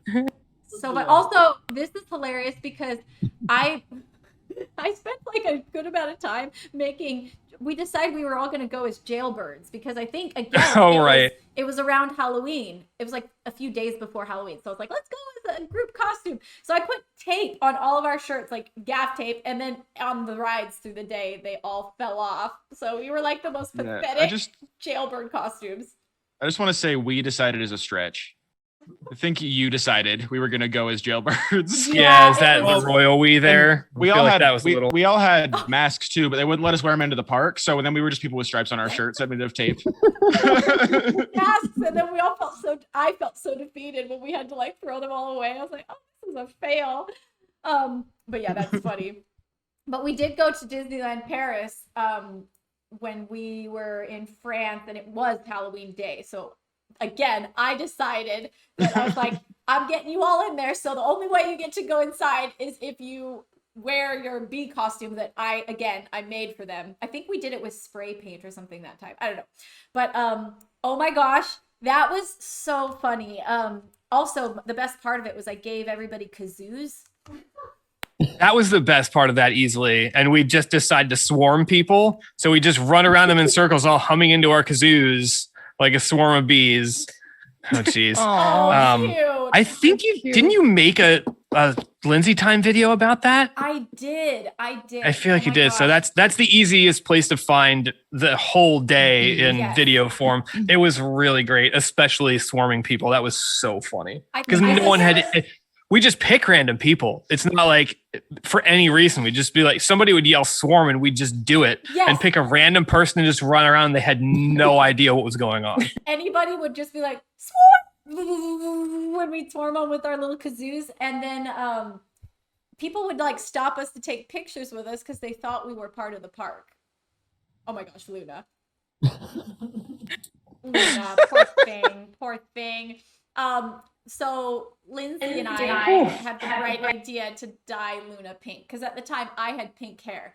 And I was like, oh my gosh, let's dye Luna pink. And so I got some like dog safe like dye and Like show dog dye. yeah, official dog dye that was like safe. And anyways, we dyed her and I realized after we dyed her that it was permanent.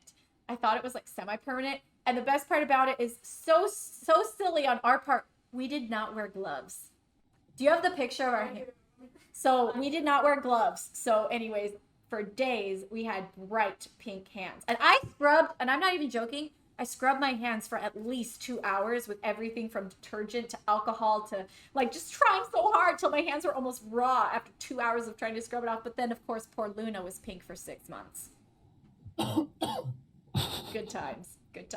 Oh, one last thing about the bees. Andy, do you remember how we kept picking songs that had bee in it, the word bee, and we'd Kinda. kazoo them? So we did like, and I saw her face, yeah, I'm a believer, but we were kazooing it. Or Kazooing. we did Let It Be a lot.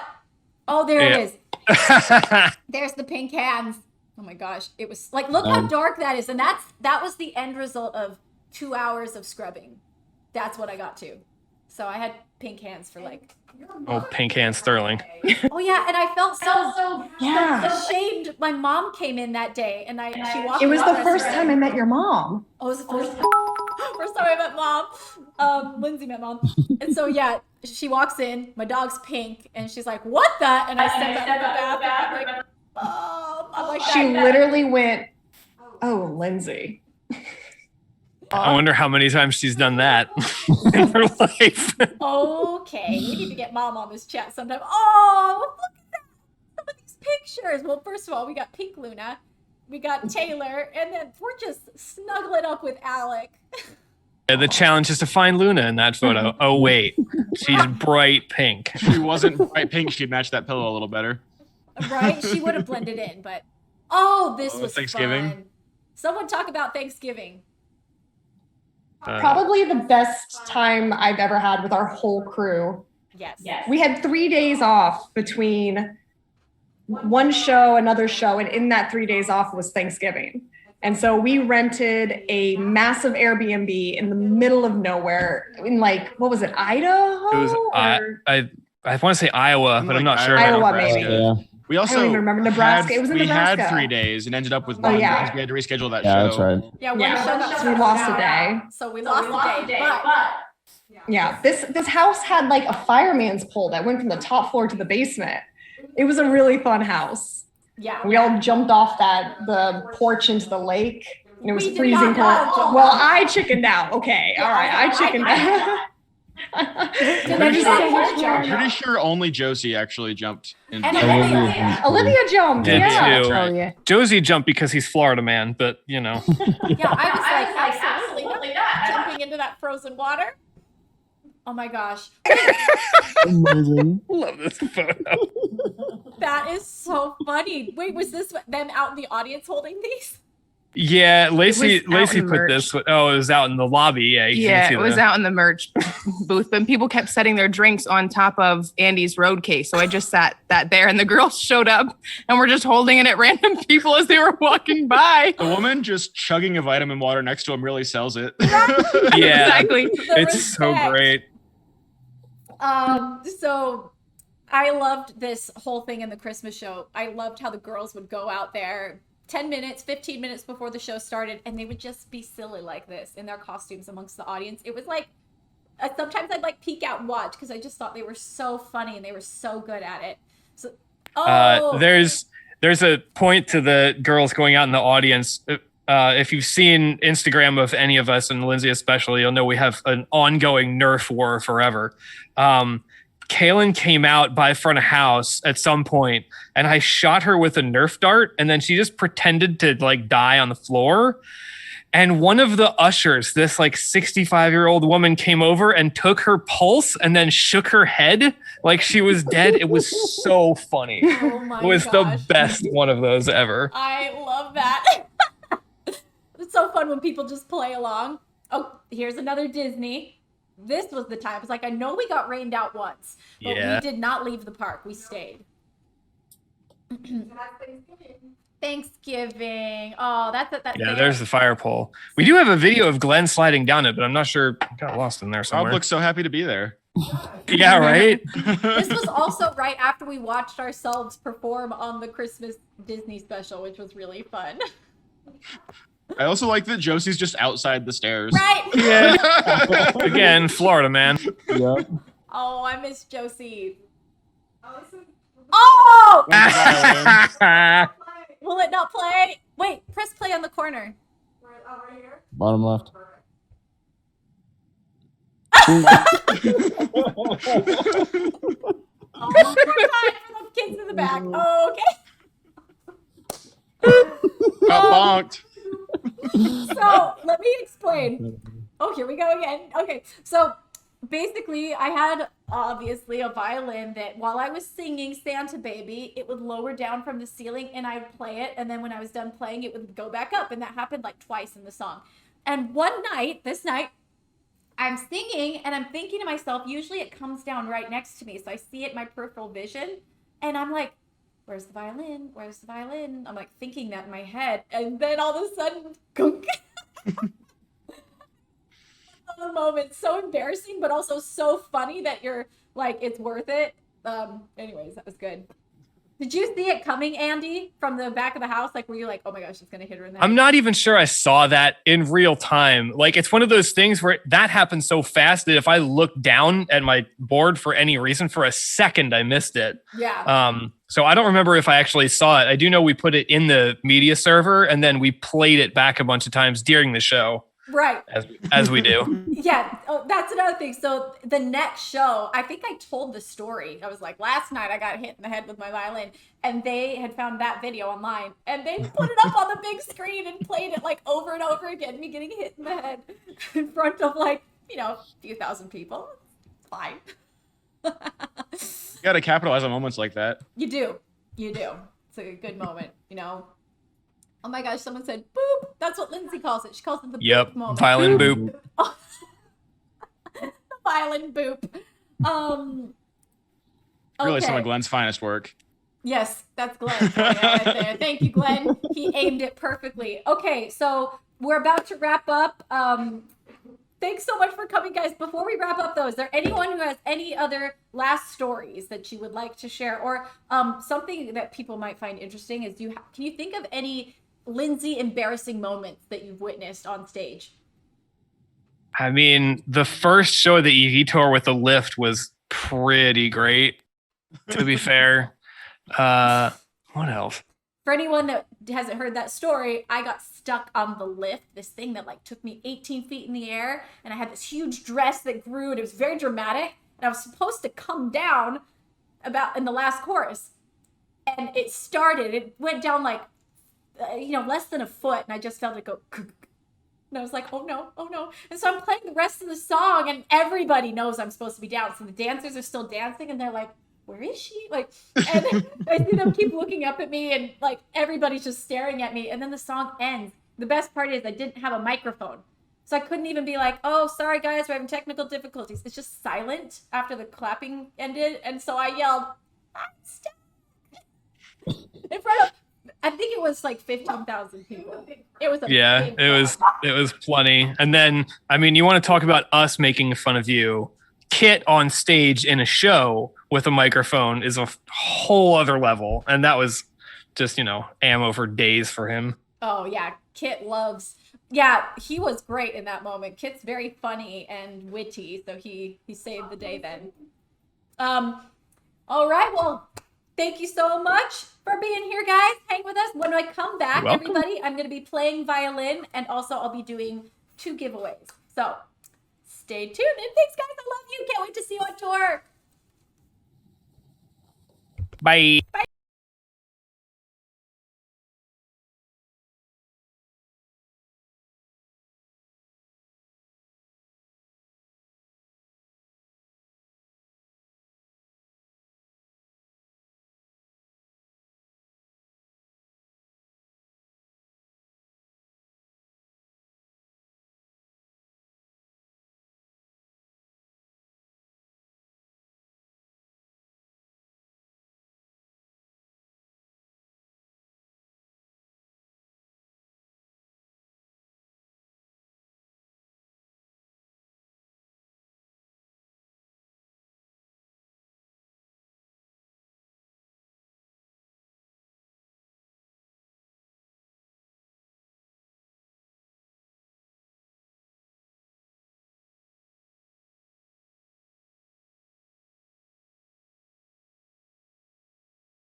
After these messages, that's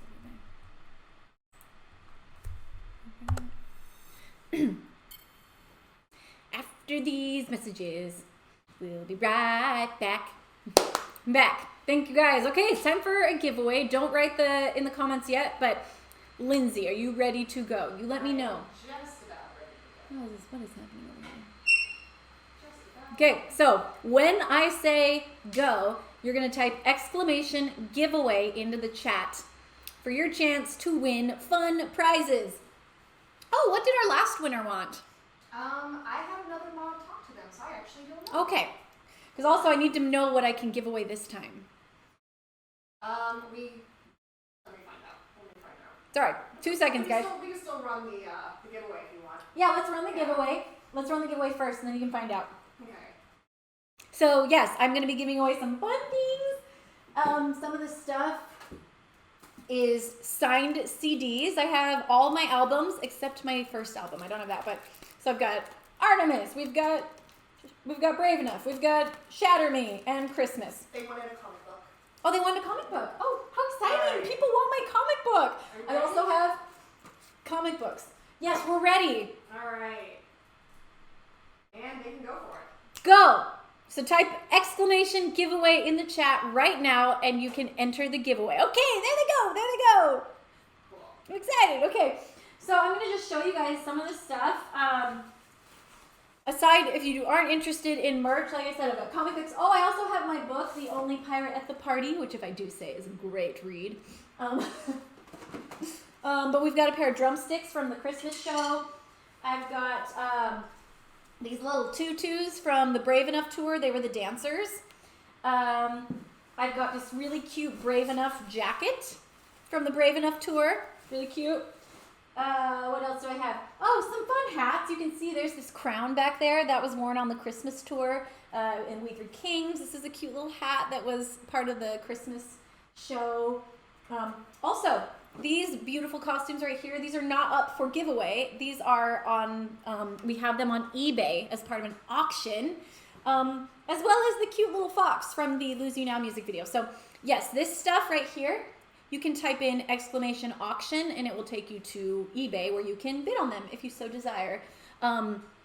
Also, okay, sorry, I'm doing a lot of talking because we're waiting for the bot to pick a winner. By the way, oh gosh, I forgot to say this. It's only for the US. I'm so sorry, but get this. If you know somebody in the US, you can have us send it to them. The reason I just found out today that it had to be only US, and I was really sad about that because I know I have fans all over the world. And the reason is it's legal. Different countries have different rules for this kind of stuff. And so I could actually be sued if I send you something from a giveaway because it could be considered gambling. I'm not sure. But I'm so sorry if you're in another country. But if you have a friend in the United States or know anyone in the United States, you can have it shipped to them and then they can ship it to you. And that way we get through it. So shh, that's like me working the system. I'm going to get a text from my managers any minute being like, Lindsay, you can't do that. Shame. I feel like that happens a lot. They're like, Lindsay, you can't say that. Lindsay, you can't do that. It's all out of love though. Like the only reason I do this kind of stuff is because I love you guys. Okay. So while we're waiting for it to pick a winner, how much? 40 seconds. 40 seconds left. Okay. So also the winner gets to pick what item they want. So all those things, you can pick any one of them from merchandise to my like past tour things. Also, speaking of tour, one of the big reasons I'm doing this really long 6-hour live stream is because, wow, I've been going for 2 hours. 4 hours to go. I'm feeling good. But the reason I'm doing it is because I'm going on tour. I want people to get excited about tour. And I received one ticket. Okay, so you can type !tour into the chat and it will give you a link where you can see all the cities I'm going to, all the dates, and hopefully I'm going to a city near you. It's a US tour. So yes, Artemis 2021 tour. I cannot tell you how excited I am to go back out on the road. It's a great show. If you saw it in Europe, please let people know if you liked it. Yeah, are there any European fans here? Maybe. John Boy 614. Who is it? John Boy 614. John Boy 614. I will send you a message. Okay, Lindsay's messaging you and let her know what you want. Again, book, Only Pirate at the Party, CDs, comic books, all of those signed, and then these fun other things like well, I guess John Boy probably wouldn't want this hat and this Brave Enough jacket. Well, maybe, I don't know, the Brave Enough jacket could be cool. That's true. A lot of the stuff I'm giving away of mine is very like, I mean, it fits a girl my size, but anyways. Okay, so it's time for some violining, or should we do one more giveaway? Let's do one more. Let's do one more giveaway. I'm sorry if you guys are here and you just want me to play. I'll be playing in just a second. So let's do one more giveaway. Guys, when I say go, 3, 2, 1. go! You can type !giveaway into the chat. You can get some of this cool stuff. So it's funny. I thought more people would want the stuff than the merch. But I'm pleased. Like, I'm actually really excited that you guys are liking the comic book and that you're liking my art over my stuff, you know? Like, that's cool. I mean, but also no shade. If you want my, you know, pieces from tour, more power to you. I'm happy to give it all.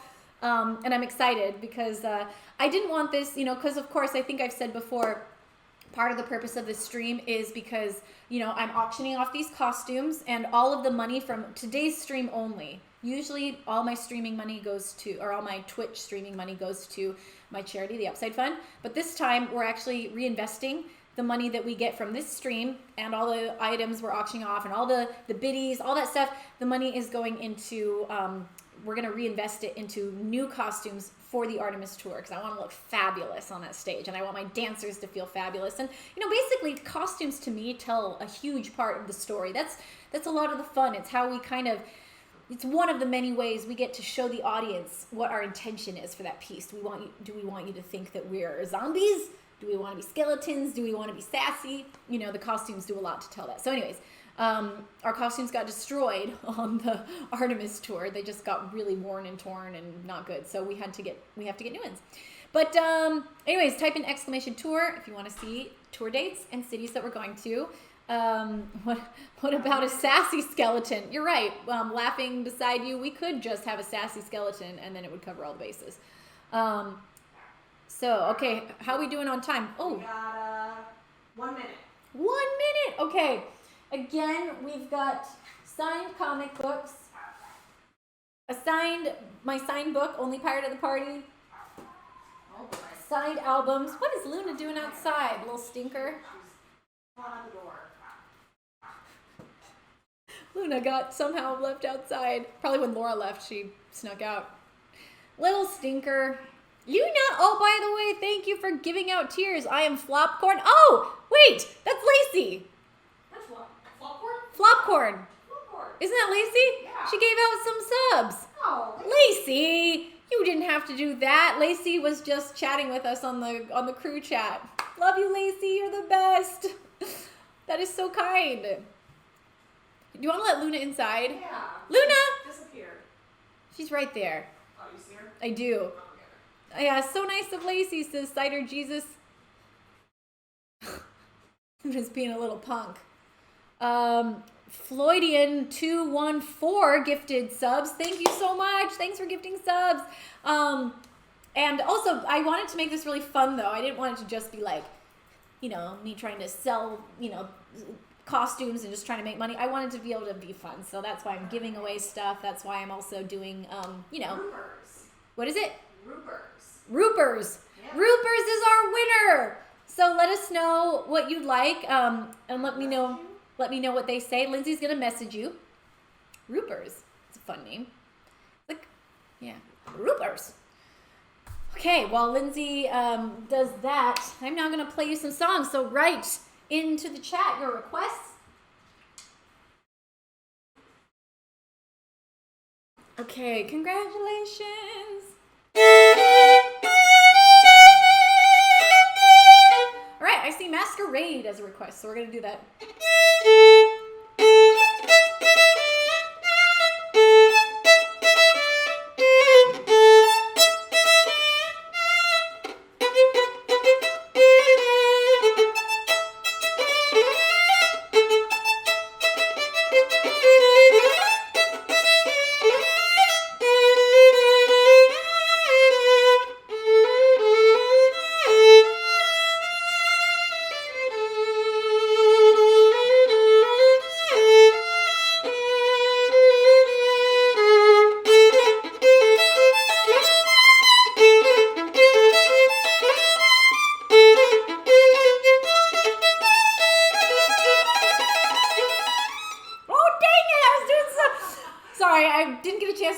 Because I've been streaming, so. Whew.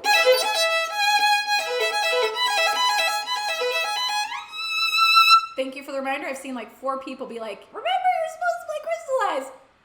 Remind me if I play anything else, Lindsay. Next song is Crystallize.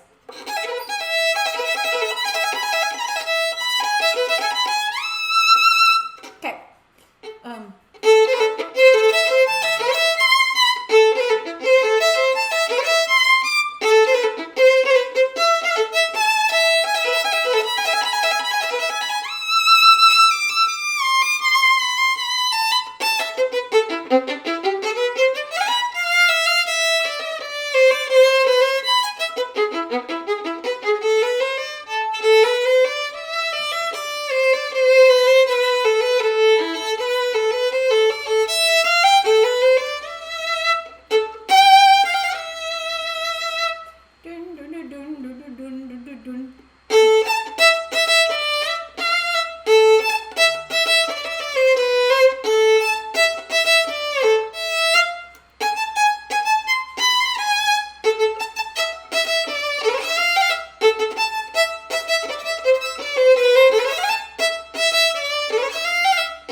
forgetting. Also, guys, type in exclamation tour and you can see tour dates. We're going on tour this summer. I'm super excited about it. And yeah, I can't wait to come to a city near you. Okay, crystallize.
Ooh, sorry.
So I saw a huge amount of subs being given out during that. Nana's Nonsense gave out a ton. Let's see, someone just gave out some right now. Terra Ra 481 just gifted some subs. Thank you so much. And then it was like UFC Biomene. I know your name. I've seen you many times. Yeah, Nana's Nonsense. What was it? Oh dear. Why won't it? It won't let me go up anymore. Come on. Well, it's Is it UFC Biomine? USAF Biomine. Yes, thank you. There it is, USAF Biomine. Thank you so much for, like, you gifted a ton of subs. I was watching them go up. I don't know if you saw my eyes. I was like, oh my gosh. So thank you so much. And then Melina K just gifted some subs. Thank you so much, you guys. Normally my Twitch stream, all the money goes to charity. This one day only, the money is going to go towards costumes for my next tour. We're gonna reinvest by, selling old costumes and reinvest them into new costumes because budgets are super tight this year just because of COVID. And we just wanted to, I don't know. I wanted to bring you guys into the experience a little bit by allowing you to get some old costumes. These are iconic ones. This is from the Elements music video, from Brave Enough Tour, Roundtable Rival, Shatter Me and Lost Girls, and Lost Girls. So. And next Monday, they can come sit with us and do some fun costuming. Yes. Next Monday, we are going to be doing some really fun costuming. Lindsay and I are actually going to be attempting to. Should we do Wednesday so we can go get more fabric? Oh, we do need more fabric. Yeah, I think maybe we do Wednesday. We use Monday. Tell them to stay tuned. Stay tuned. Either Monday or Wednesday. Lindsay and I are going to literally be. I've never brought anyone into this process before. I am very crafty and I will like sew things and I have a seamstress do a lot of it, but I try to do as much of it as I can by myself, like rhinestoning things. And I know that's weird. That's really strange for an artist to do that. But I wanted to bring you guys in so you get to watch like Lindsay and I like plan the costumes out. So anyways, I thought that'd be fun. So do you make your own costumes? I make some of them, and then This tour, yeah. and this tour, yeah, I'm making a lot of them. And I would say make is a strong word. I'm not sitting at the sewing machine sewing the entire costume. No. We buy pieces and then we customize them. And I'll show you, like I'll buy, these were all custom. This was custom made for me. This was custom made for me. But a lot of times I'll buy little pieces, like something like this, be like, that's cool. I just need to add rhinestones to it. And then I'll buy, by the way, I found the headband that went along with this look from the Elements music video. So that's not online. I'll have to add that to it. But anyways, to get any of these costumes, you can type in ! auction into the chat and you can bid on these on eBay. And again, all the money's just going to go help me to get some new costumes. Because I am going to need some help. We're going to have to hire a seamstress to fit everything and make it nice. But Lindsay and I are going to do a lot of the decorative work. We can sew, but we can't Yeah. sew. Like I haven't sewn in a long time. I'm great at like pinning and doing light stitching, but like there's a difference between my skill level and a real seamstress who can make it last for tour. Anyways, will you come back to Mexico next year? I hope so. Okay, what would you guys like to hear? I have Probably 1 or 2 more songs. yeah. I think I heard Master of Tide someone was asking for earlier. Oh, I don't see the Master of Tides costume. Sorry, I'm not. Well, the music video one I don't own. I borrowed it. Some music videos I borrow stuff because it's a lot, cheaper, or I rent things. Okay, so anyways, we're gonna do Pirates.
gifted a bunch of subs. Thank you so much. Okay.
To do on tour. I saw someone kept saying they loved my pirate costume. I'm curious, do you mean my music video pirate costume or my tour pirate costume?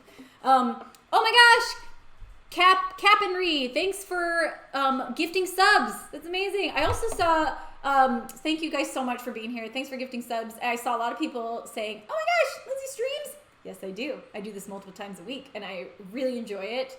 I didn't know how much I would enjoy streaming. I actually resisted it for a while. I thought I'd feel too vulnerable and I was like, oh, people will know I'm not perfect. They'll see that I mess up and, you know, and I realized that's okay. We all mess up. We all are not perfect. And I've really enjoyed this. So I just want to say thank you to this community for being here with me and doing this. Also, someone was asking where I got this bow. This bow, the piano guys make it. So you can get it. This one's called Ziggy. But yeah, you can go to the Piano Guys website, Steve Sharp Nelson, the cellist of the group. Do you want to do a giveaway before we bring in? Yes, let's do a giveaway. Let me start it up. Okay, guys. We're about to switch over to talking to Eric Jackson and the band. Go, go, go, go, go. Oh, go! Type in exclamation giveaway into the chat. Now, quick! US only, US only. Okay, so if you're new here, I'm so sorry. I found out today that we could only do US only. Reason being, just it's actually legal issues that I could get in trouble if I sent things from an auction to other countries. Don't know why, but that's just what I was told, and I'm not allowed to do it. But loophole, if you know someone in the States, if you have a friend in the USA, you can have us send it to them, and then they can send it to you. So there you go. Okay, I will say also, what else? So if you get picked for the giveaway, you get to choose what you want. We have lots of different. Wow, my chat's way behind. Come on, chat. We no longer have the Brave Enough jacket and the pirate book. Yes, the pirate book. So my book, The Only Pirate of the Party. I will sign that right now. I'm going to sign that for one of our winners, and I'll put your names on them too. Yeah, once we know everybody's names. Yes, exactly. And the jacket was also requested to be signed. Okay, there we go. Signed the book. Boop, boop. And then, okay, how can I sign this jacket? I wonder if the gold will work on it. Let's do a little spot test. Oh my gosh, it works! Wow. That's a cool idea.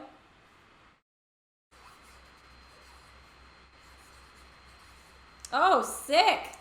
Sick! That's really cool. Check that out. Oh wow. Looks really good. If I do say, I'm just flattering myself in my own work. 1 minute left. 1 minute left! Exclamation giveaway to join the giveaway. Let me show you what we have left. So, let's see. we have 2 comic books left. Let me sign this one. Okay, so we got comic books left. We've got my albums. I have all my albums except my first album. We've got Brave Enough, Artemis, Shatter Me, and Christmas. So take your pick. Albums all can be signed. Also, I've got fun costume stuff here. These were worn by the dancers on the Brave Enough tour. This little hat was in the Home for the Holiday special. Super cute. I actually really like that hat. Drumsticks from the holiday special. This little pajama set. This was in the first number of the holiday special. It's like a little nightgown. And what else? This fun purse. This would be great for Disney bounding, but I wore it when I was playing Ariel in the collab I did with like Cassie Ho and Lily Singh, and anyways, this was my Ariel purse. So yeah, I think that's the stuff we got left. We're done. All right, Macy. giveaway closed. Rachel Ristel. Rachel Ristel is our winner. This is so fun for me. Oh, someone said Crystal Junkie loves the purse. Well, I hope you win one so you can get the purse. So yeah, Rachel, Lindsay's gonna message you, and you can tell her what you want so that we know what we can no longer give away. All right, I think we're gonna be right back in a second, because when I come back, I'll be talking with Eric Jackson and my band, Kit and Drew. See you soon.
Places. Okay, we all good? Quiet on the stage. Gotta have direction.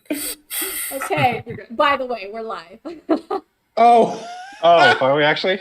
I was working Yes, on my we are. sponsorship. Fix my hair yet. Oh my gosh, yes, Kit. First of all, like I barely recognize you. Your hair's gotten so long. That's what happens when you don't cut it. Not always. I've literally been trying to grow my hair for years. Like, Really? what's your secret? Tell me your secret. Being I don't know, from my family lineage, we all have locks of gold. I don't know why. Genetically But we're all blessed. fat people too. So. Yeah, you get different sort of genetics. Beautiful locks, but if we eat one donut, we inflate. So. Oh, well, it's worth it for a donut. Well, I like it. It's a good look on you. Thank you very much. And let's say hi to the chat first. I got so excited I didn't even introduce the chat to you guys, but they probably all know you. This is my band. We've got Drew. Say hi, Drew. Hello. Drew's my drummer. We've got Kit playing keys and guitar for me. Indeed. Hello. Nice backdrop, by the way. It's like if they didn't know you played keys and guitar, now they do. What did I do? Well, this is a fake background anyways. It's one of those Zoom backgrounds. I'm in my laundry room, actually. Oh my gosh, amazing. This is your studio, right? This is my studio, yeah. Nice. Well, it looks fantastic. This looks all messy. I'm gonna. Yeah, it gets messy. Yeah, what's happening? Well, you see, I'm doing all these fun giveaways. I'm giving I away. So I'm trying to showcase all my cool stuff. I see. Okay. Wait, are you giving away the Brave shirt? I was just about to ask that exact same question. I'm sorry to interrupt. I had the exact same question. I'm sorry, Eric. Did you want it? Like. Well, I just remember a certain video of somebody wearing one of those. If there's not more than one. If it's not that one, is it that one? Wait, did you actually put the real one on? Victoria made you a new one, right? So it was I could fit in that. Remember we talked about the fatness? Yeah, I couldn't fit like my arm into that shirt. So yeah, we recreated it. And I was okay. like, how did you tape it on your front? Okay, that makes sense. Yeah, I don't really remember. It was a blur. But to explain, everybody, I need to bring that back. I did a competition. I didn't do that this summer. We're going to have another. It's been too long. It's been like 3 years since we've done it. It was an impersonating Lindsey competition. Oh, no. And oh my God, it's so funny. Kit won last time. Like, it was pretty much a hands down victory. Well, no, I mean, Trevor gave it a good run. He was actually really quite mad that he lost. Indeed. Yeah, like I remember when you told me, he was actually legitimately upset. He's like, "You won?"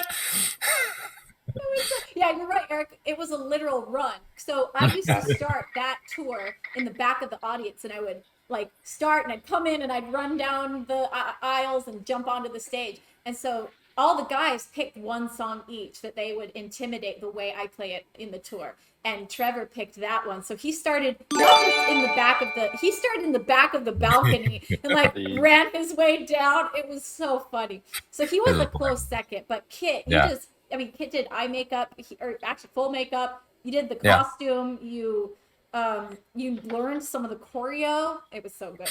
I nailed it. Yeah. Well, it was. I think if I recall, I did your speech, and I think that. Yeah, I think that's what put it over the top.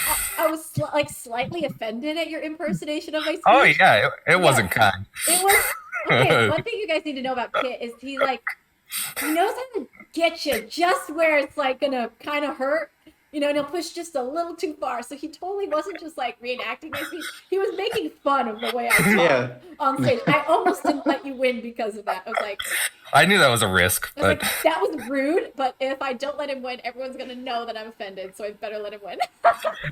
Backing you into a corner. Oh, but it was great. Yeah, I'll have to do that again. I think it was a $200 prize too, if I remember. It was, yeah. I gave half to the dancers. I was gonna say, you were so nice. You paid your dancers.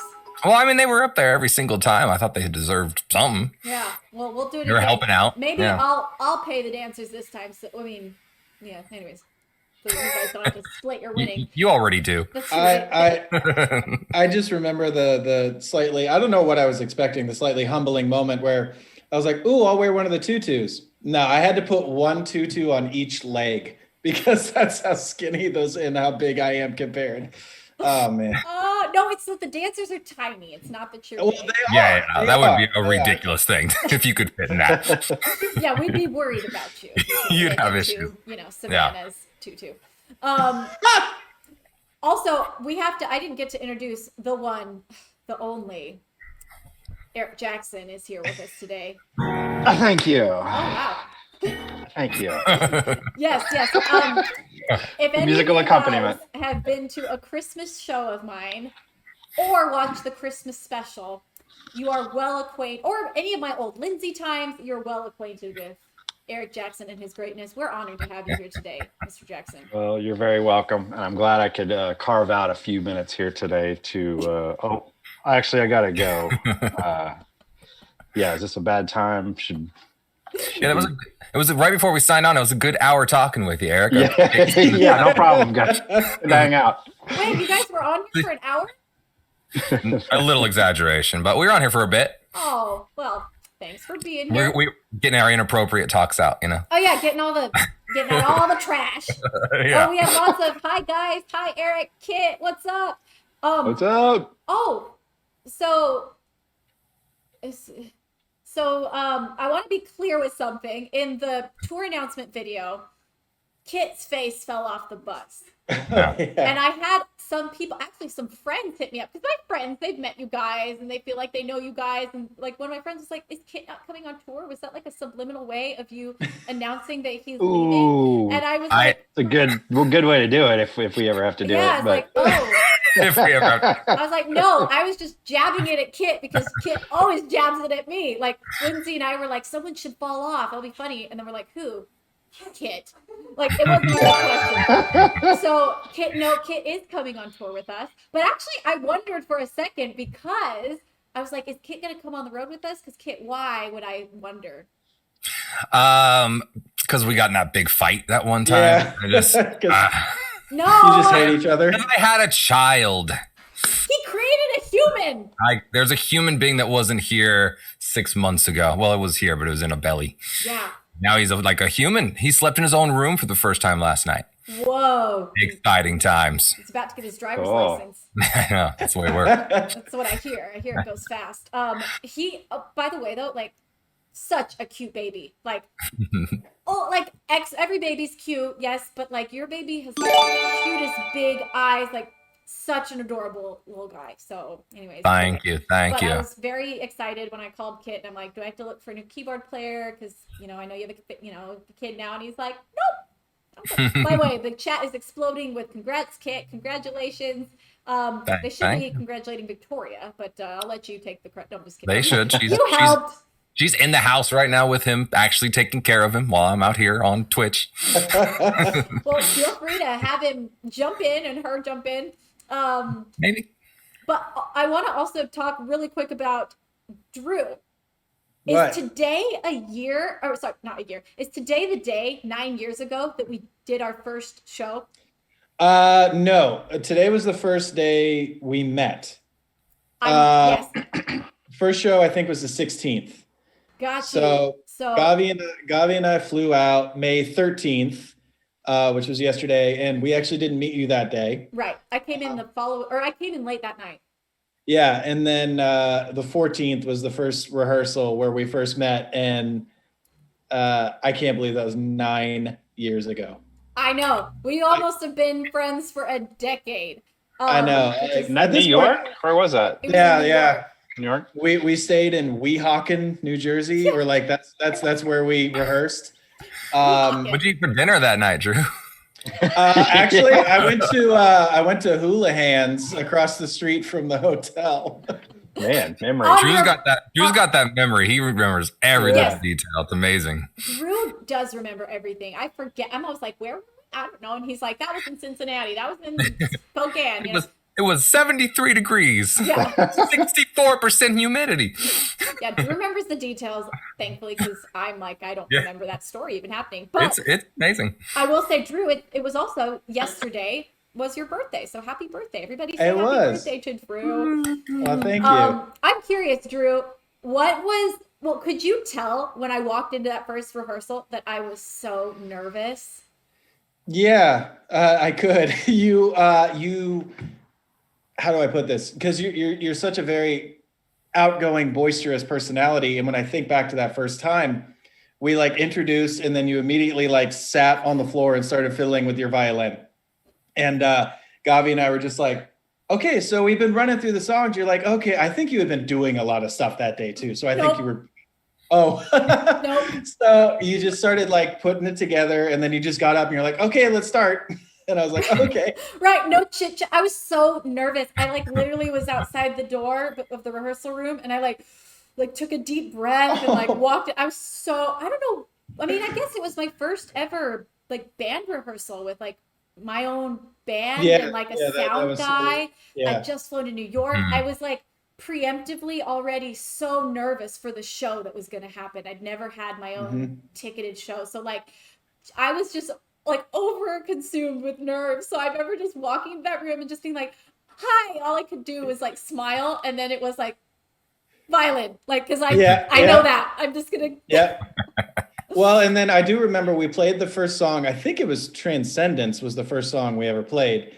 And at the end of it, obviously it was very loud and it was a bit different. But I do remember your reaction being like, almost like relieved. Like, I feel like you kind of look back like, okay, I think this is going to work. Like, I think that was kind of the vibe I was picking up, and you seemed like excited, relieved, and then we just kept plugging away. Yeah. And I would say by the end of that first show, we rehearsed for 2 days and we did the show. Like I really didn't know you guys still. Like I said, I was so nervous the whole time. So like, unlike the Lindsey you know now, and like, hi! Like I would think I was just so consumed by nerves. Like by the time that was over, like I still was just like, well, thank you, nice to meet you. And yeah. So proper still. But it's really funny to look back on that time and just be like, I had no idea that I had just met like, you know, some of my best friends, that I would, you know, be such a huge part of my life, and that show would change my life. And anyway, so. Well, and likewise for me, like at first it was presented as, you know, cause I had known Rob Brenner, who was helped production managing it. He had called me and just said, yeah, we got this YouTube violin girl. They reached out for me to help. Do you want to come play drums? It might just be the one show. And I was like, yeah, that sounds like fun. And I listened to it. I was like, what is this? And then, after that show, well, I mean, it was so brand new, like 9 years later, it makes sense. But in 2012, I was like, this is some far out stuff. So I think we didn't really hear much until like July. And then we did the one-off Nike thing in July. And then right after that, it was like, all right, so do you want to go on the road for the next 2.5 years? Literally. For the rest of your life? Yeah. Well, that first year, I mean, and that's when Eric comes in. Eric came in on our second tour. Like we did the US Europe. And then Eric, so we did like a 2-month US thing. And then Eric came out, and, you know, we were like, we need a proper tour manager. We got a proper tour manager in Europe. And Eric, I want to talk about like, what was the setup like, and what was like how have things changed? What was the setup like on that first tour? Well, it was just me and Rob unloading a little bitty trailer. The guys would set up their own equipment. We'd, you know, put audio together, and then I'd break off and go build a little office, print some set lists, and then it was like, okay, well, things are going. Right. Well, I guess I'll go see if merch is here or something. Like, just wasn't a whole lot going on. It's like, this is it. But we were doing like, I don't know, we were doing from 500 to 900 cap rooms over in Europe, like, and selling a lot of them out. Like, it was pretty wild. So I was like, okay. And again, kind of like what Drew was saying, it's like, I got the call and was like, she does what? Yeah, exactly. Okay. And you need me? What? Yeah. No, it's so funny because I like look back at pictures from that first tour, and I just like, especially the show ones, I laugh at what I'm wearing. It's like hilarious. I'm literally wearing like skirts that I bought from Buckle. Well, and like, and the TV, we had just a big TV was your video screen in the middle of the stage. It's like, I had such big ideas. Like, that's hilarious to me. It's like, I thought to myself, what do the big shows have? And I was like, they have big screens, big video walls. Production. We need production. So what did I do? Instead of just accepting the fact that, like, yeah, I'm not there yet, like someday I'll get that, I was like, I'm gonna go out and buy a big TV from Walmart. We did on the first day of the tour. Went out and bought a 60-inch TV, which, no joke, is still my mom's TV. Diane watches that TV Recycling. every night. Yeah, I was like, Mom, do you want this huge TV? And its road case was the cardboard box that came in that we put in the bay every night, at least for that first tour. Yeah. Oh my gosh, amazing.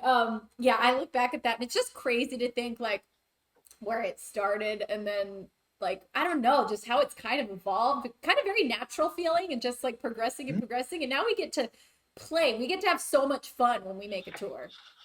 Oh yeah. Kit, I want to ask you. I loved I like the story you told before we'd ever met when you were at South by Southwest. Do you want to tell that story? Yeah. Oh, yeah. Yeah. So while you have a 500 or 900 as your first tour, most people have 0 to 1 people at their first tour shows. And so I was on one of those tours where we would play to nobody. We're at South by Southwest, which is a festival down in Austin, Texas, which is kind of like the indie music festival because people come and there's like the real festival. And then there's all those bars that have venues in them that indie music people come and they call it the South by Southwest Festival. And so we were playing one of those. And so Drew and I's mutual friend, Kevin, said he was going to go see this dancing violinist at this as a 1 a.m. show or something like that. And we should go check it out. So he went first and me and my friend Daniel tried to go check it out. And we got to the door, which was so jam packed and we couldn't get in. And we started bribing the door guy, $5, $10, $20. We couldn't get in to this little dancing violinist. And I didn't think much about it. And then when I got the call, probably 2 years later, maybe a year and a half later, I was like, wait a minute, I think that was that same girl I was trying to go see at South by Southwest and literally couldn't get in to go see her. It's so fun. I just think it's really fun too. How I remember the first time you told me that story, you said that the thought crossed your mind of like, wouldn't that be fun to like, Oh yeah, play to a crowd? Like, like, wouldn't it be fun to do that? And then turn around a few years later, like you're in the exact shoes that you thought, wouldn't that be fun to like, yeah, and I don't know. It's just so funny how life kind of, I feel like, works like that. Like sometimes it gives you little hints of what's to come, or little breadcrumbs down for you. And yeah. I don't know. I just think that's really funny. It's such Yeah. a funny story. It is because when you're one of the indie bands at South by Southwest and you look at those, they have little showcases of like established acts. Like we saw Flaming Lips play a little thing one time. I saw the Zombies, the old 60s band, play. And that always seems so cool because you're just playing the run of the mill, like just the Red Rooster, and people come and go and drink their beers and they don't really care about the music that's up there because there's so much music going on anyways. Yeah. And so you think, man, to have like excitement at a venue, people actually like flocking in and just packing it to see, that's the coolest thing in the world. And I remember talking to like maybe Rob or somebody, I don't remember, and they were like, oh yeah, Loaded was terrible on that show. Yeah. And to me, it was just like, oh. Yeah, And him, this is no, the we have to go dream. like the back alley because the roads are closed. It probably was terrible. He wasn't wrong. Yeah. But, Well, but just something- the different perspective. Right. You're like, that's the dream. And he's like, this is a What the hell? nightmare. Yeah, exactly. Oh man, it's true. South by Southwest is such a funny festival. I saw a couple people in here saying, "I love South by Southwest." Yeah. And I think it's so funny because they turn everything into a venue. So that's why Everything. load-ins are so hard. It's like a restaurant, like a bookstore, like everything Yeah. is turned into Well, a venue. And the roads then are all they- closed. Yeah, they shut all the roads down. Yeah. So it's like, how does anyone get anywhere with anything? Yeah, at that particular time, we had a house about 2 miles away, and I had 2 keyboards and a stand. We had to walk 2 miles each time we would play, and we played 5 shows that week. Oh my gosh. I paid the dues, man. I paid the dues. Yes. Man, it's funny. By the way, everybody has to pay their dues in some way in this business. Nobody gets by scotch-free for sure. No. Like, in our own ways. Like, I love hearing stories about like what we all did to pay our dues, and it's always really funny. I have some photos. Oh yeah, let's go through some photos. We Uh, have some photos to hey- filter through. We're just gonna. Hey, Fish, did you get mine? Did you get Drew's fish? Yes. She says. Okay, yes. good. Because I've got one in particular I really want to show. What is that? Oh, make it Wait. go away. No, don't make it go. I have something to say. This was literally my first picture with you. The first picture I ever took with you is this one right here. Wait, but why did you choose the edited one to I like? didn't choose anything. Oh, was that one of mine? I think it was. Oh, So I made a my thing. Gosh. I have no idea. As you can tell, I'd had a really rough show. Oh man, I am just the ugliest woman. So bad. Facial hair. Okay, this was outside. Oh, thing? geez. Yeah, that was Is that, outside. is that your first show, Kit? Second show. Oh, okay, second. Yeah, Also, to 10,000 people. another Yeah. funny thing about this show is, Kit, you learned the music in like a week. Less. Yeah. I mean, so did Drew. That's how you work. Hey, I think. which is okay. But I had the same experience as Drew, where it was like, you know, when you're not used to playing to a violin, you don't have lyrics to go by. It's like, I can't keep track of where I am. It was very tough at first. Now it's like you said, it seems so easy now, but yeah, like Crystallize, I didn't understand at all when I first got it. I just didn't understand the form, couldn't find a form. You like cut a random bar in the middle. I just didn't get it. But. Sorry, that was early writing stages. They're much more formulaic now. But yeah, it's funny because my songs, a lot of them follow pretty standard structure, but then all of a sudden I'll throw in this random bridge right here, an extra one because I liked it. So, and yeah, there's no lyrics. So I never thought about that until people, even the dancers will be like, when I first started dancing with you, it was so hard to remember things because it's just violin. There's no words to like remember. Yeah. It's not as obvious, the choruses. But yeah, Drew and Kit both got the call and had to learn a full show's worth, like 17 songs in a matter of like 4 days. Yeah. Ready to play in front of an audience. Not only that, I had to learn the choreography for Roundtable Rival, and I had to just, even like, you had so many breaks and video breaks, even learning that. So we had a guy named James, and we were stage right buddies because he would help me, like call me off. And I remember that first show, I was looking over at Drew like I was his little brother, just like everything he would do, like he would stand and like clap for the crowd. So I would clap for the crowd. Like, just whatever he did, I would also do because I had no idea what I was doing. Oh my gosh. I can't believe that I made you do that on like your first show. Like, okay, here's Roundtable Rival. Just follow the dancers. You got to do it, right? So I was learning from watching video. You guys did like a Yahoo thing in North Carolina earlier that summer. So I was watching you and Gavi, but I was doing it backwards and I was doing all the guitar. He would do keytar. And so I was trying to like learn the spins, but I would spin backwards. And it's just, well, you're a pro now. You should watch him in Roundtable Rival. Flawless. No, yeah, I got that one down. Yeah, he does.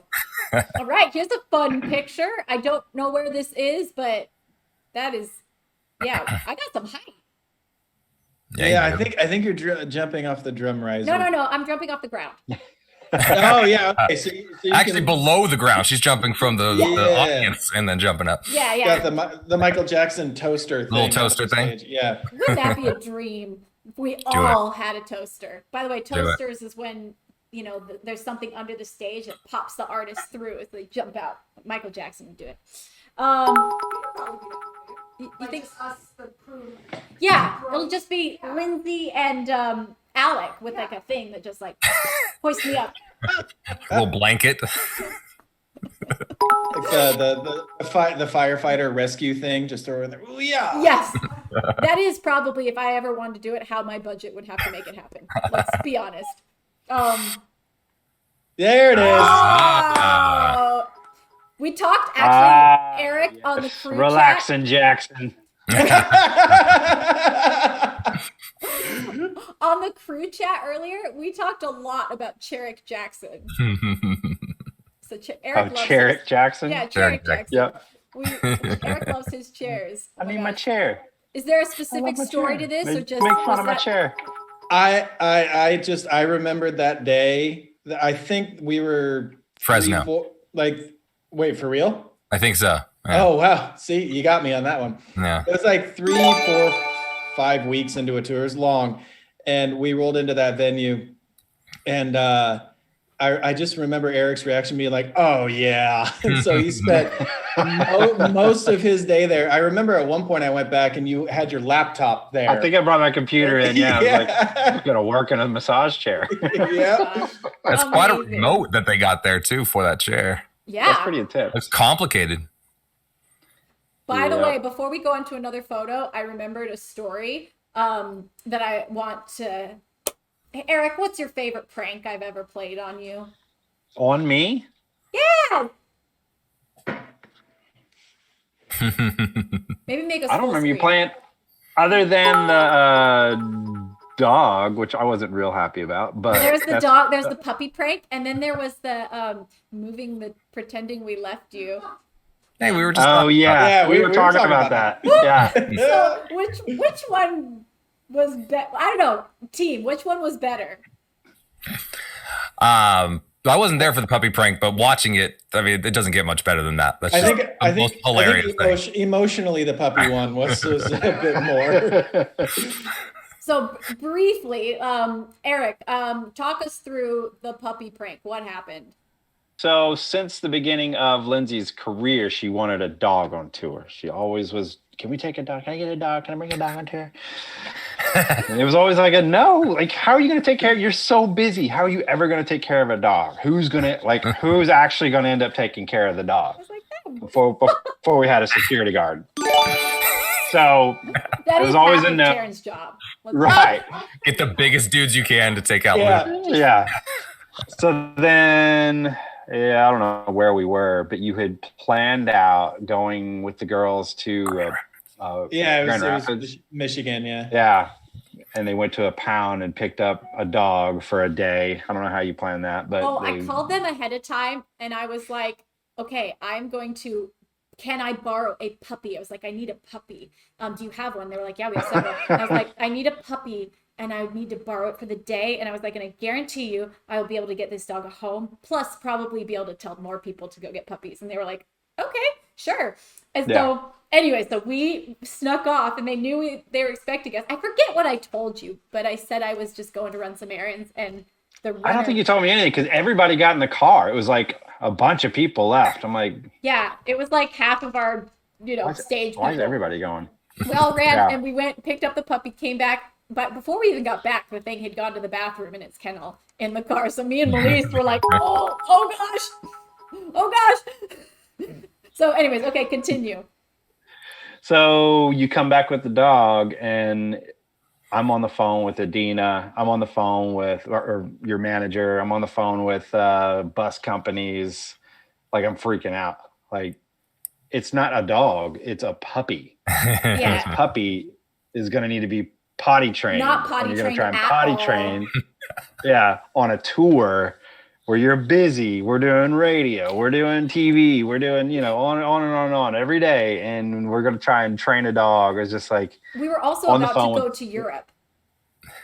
In Yeah, like a week and a right half. after that tour, And I just played really dumb, you guys. Like, of course, I knew that this was like, I knew that this was ridiculous, but I was just like, Eric, no, I really want to keep this dog. I'm going to keep this dog. And I was like, I'll train it. I will. And he's like, you're too busy. And I was like, I can do it. And Drew will help me. And like, we just like, and nobody else besides me, two of the dancers, and Gavi. That's the only people that knew it was a prank. And so all the crew was just like, okay, like. Yeah.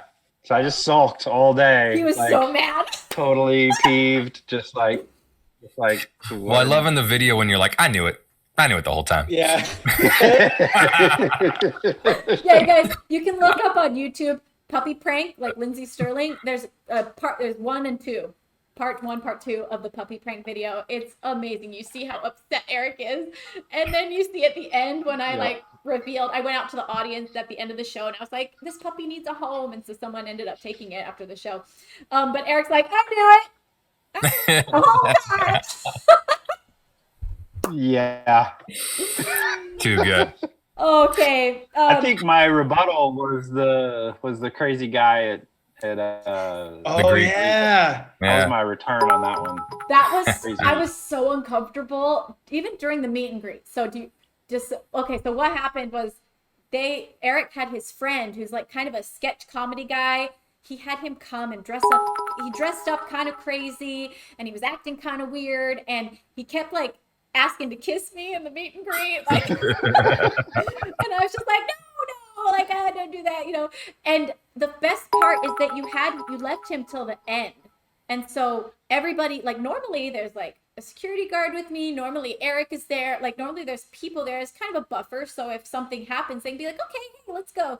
But everybody left like as if they thought there was like that the last person had gone. So I'm by myself with this guy that's like, hey, can I kiss you? And I'm like, no, let's just get the picture. And so I already had on my radar, this guy's like kind of creeping me out.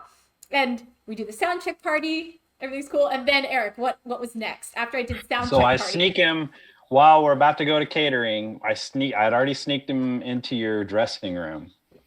And so you're like perfect. I couldn't have dreamed this better. Lindsay has to run to the dressing room to get her meal ticket. And it's like, yes. And so I text him, she's on her way. And so he's like, what does he pop out and do? Like Phantom of the Opera or something? He or popped out of the bathroom. he was hiding in your bathroom. You ran in the room to grab a meal ticket. He's doing And Phantom of the Opera with a mask on, and he's singing. Singing.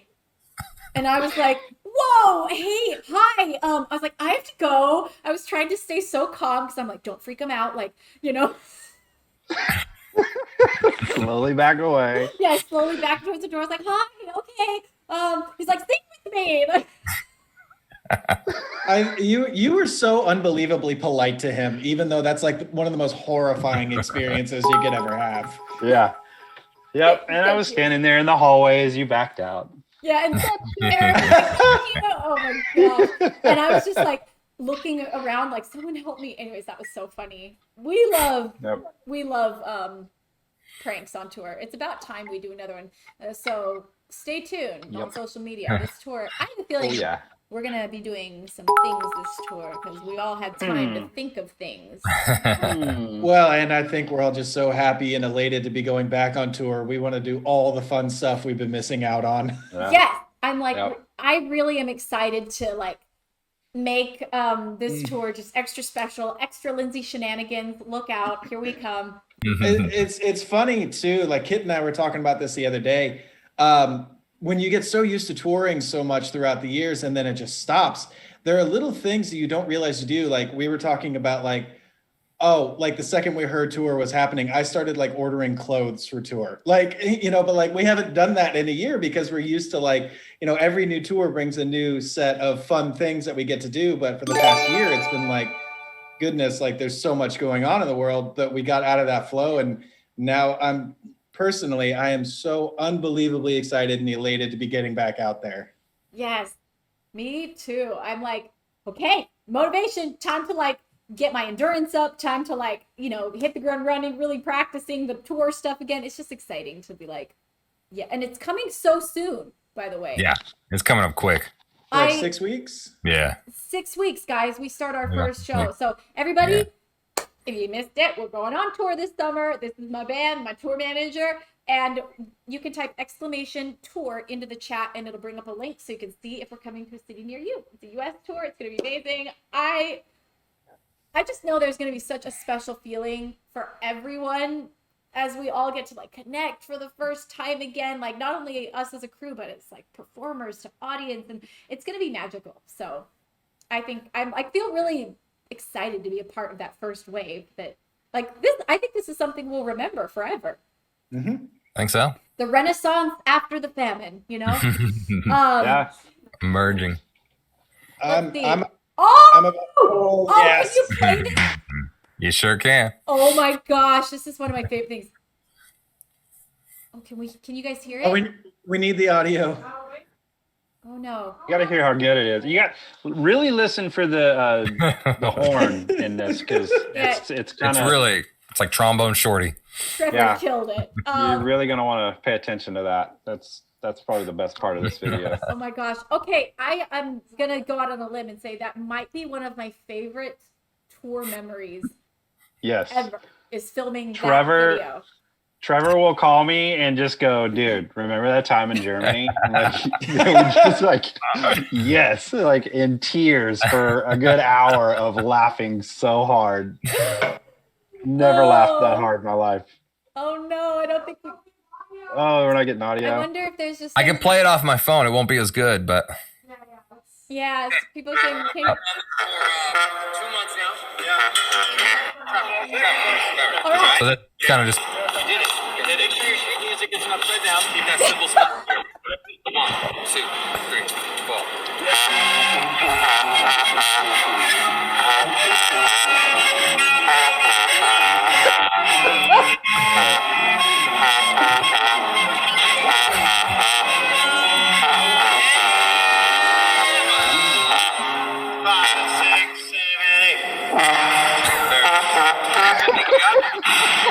I actually kind of got it. Yeah. How I actually think I got it.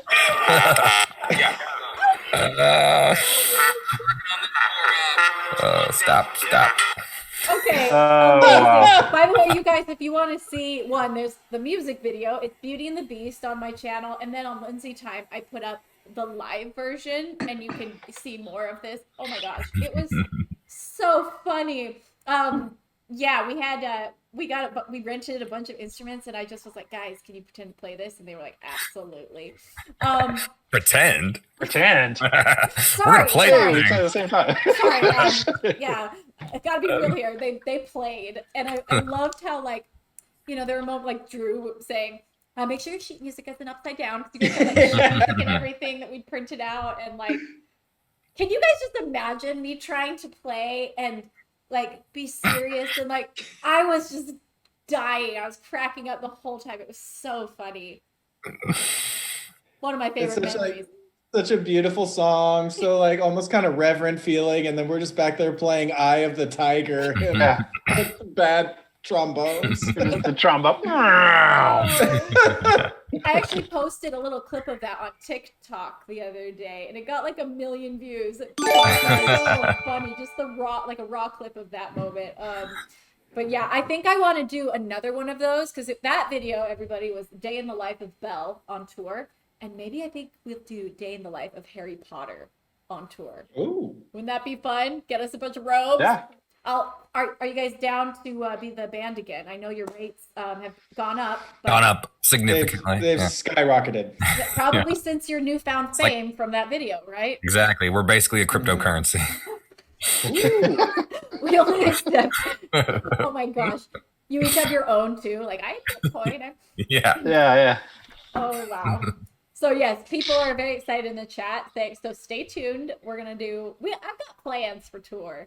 Also, even though You've been teasing a Harry Potter thing for as long as I've known you. I know. It's time. So yes, I think that would be a really fun way to do it. That would be good. On tour. So now you got me thinking, if we all had our own cryptocurrency, I mean, Kitcoin. Yeah, that's a Kitcoin. good one. Yeah. Mhm. I like E-Rich. Yep. Natural. It comes. Yeah. That's good. What would you be? I don't know. I was thinking about theirs Oh, first. Drew Dollar. Drew Dollar. There you go. You drew a dollar. I like E-Rich and Kitcoin. Yeah, Steam Kitcoin. thing. Steam. It's funny. I call you Eric more now. I used to just only call you E-Rich. Yeah. What happened? We're growing up. Everybody else started calling you Eric, and then so for a long time I held out and kept calling you E-Rich. I still do sometimes, but for a while, Yeah. you were only E-Rich. But I was always having to explain that to people. So do we pronounce it E-Rich? Right. No, it's Eric. Because I'd walk around and be like, E-Rich. Yeah, always. Like, Oh, sorry, have I been saying your name wrong? No, she says it wrong. no, that one over there does. You're fine. Another one that we still do sometimes, but it's kind of calmed down a little bit, was we used to call each other dad all the time. Oh, yeah. Remember? Yep. And I think it came from, so back in the day, I feel like this used to happen a lot more, where we would fly on like overnight flights, and we'd be so sleep deprived and arrive at a hotel and have to do a show the next day, those days.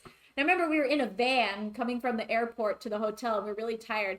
And I told you guys a story about a kid sitting in front of me at a fireworks show who kept saying, "Dad, look at that one. Hey, Dad." And Dad, look at that one. It's red. And so I don't know why, but like you guys were laughing so hard. And that moment when you're like, I'm so funny. Like, I'm so funny. I found something. We were just exhausted. That's why I wasn't that funny. But it turned into a thing. For years, me, Gavi, Drew, and Eric would all call each other, "Hey, Dad. Dad. Hey, Dad. Hey, Dad. Hey, Dad.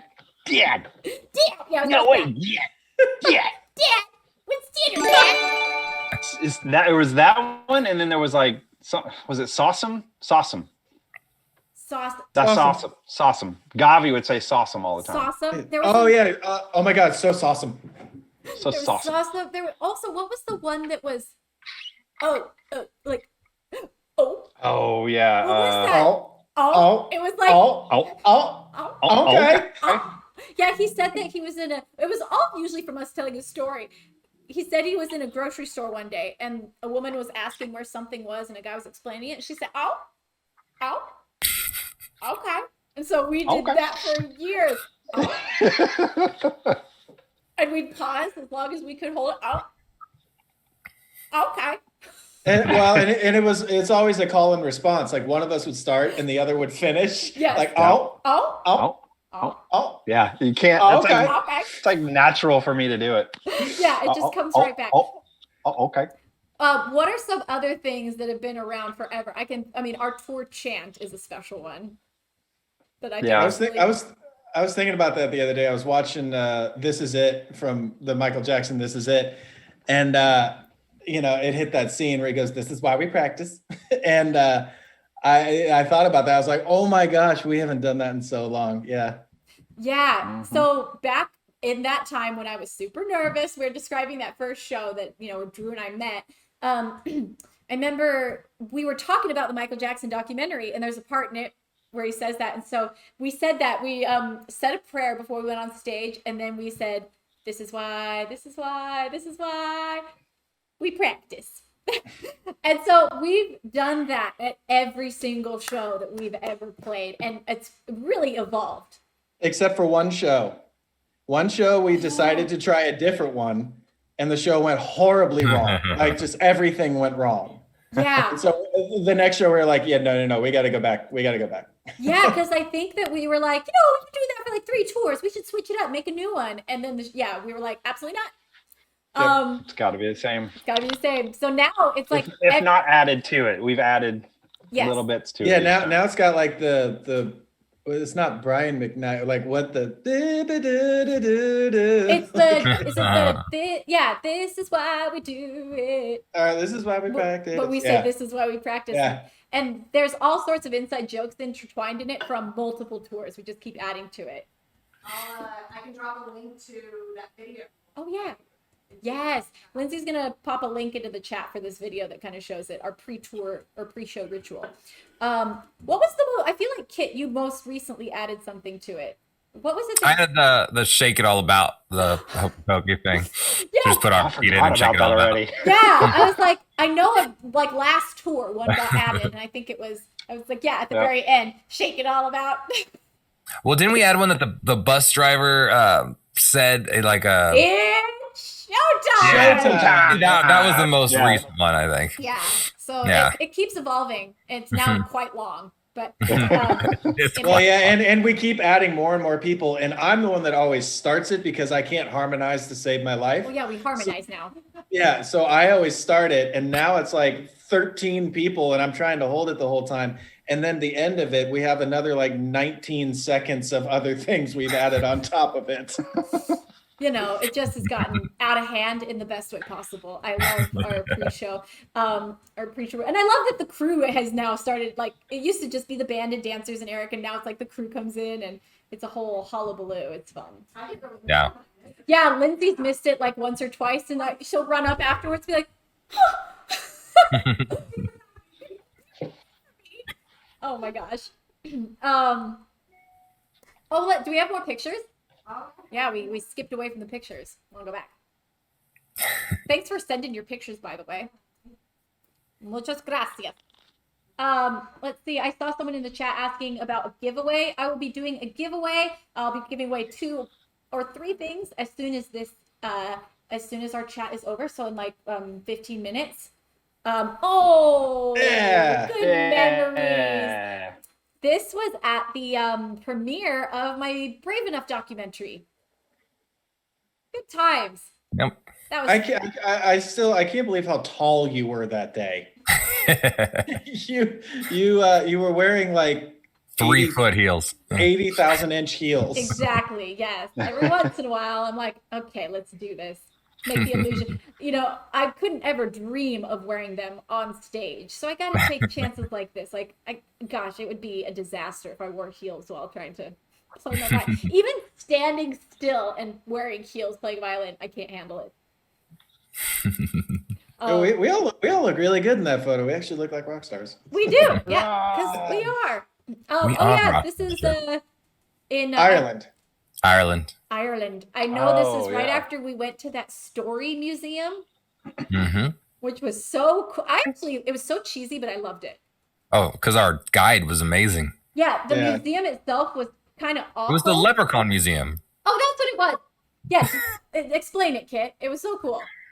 I don't really remember. I just remember it was the Leprechaun Museum. And it was the lamest thing ever, except our tour guide was just so much personality and that great Irish accent and Yes. was self-depreciating to the Irish. It was just hilarious. Well, I remember there was like a room that had large furniture in it so that you could take a picture as if you were the size of a leprechaun. That's right. Yeah. But like it wasn't well made and it like wasn't, it looked like it was made Like out a of, furniture store.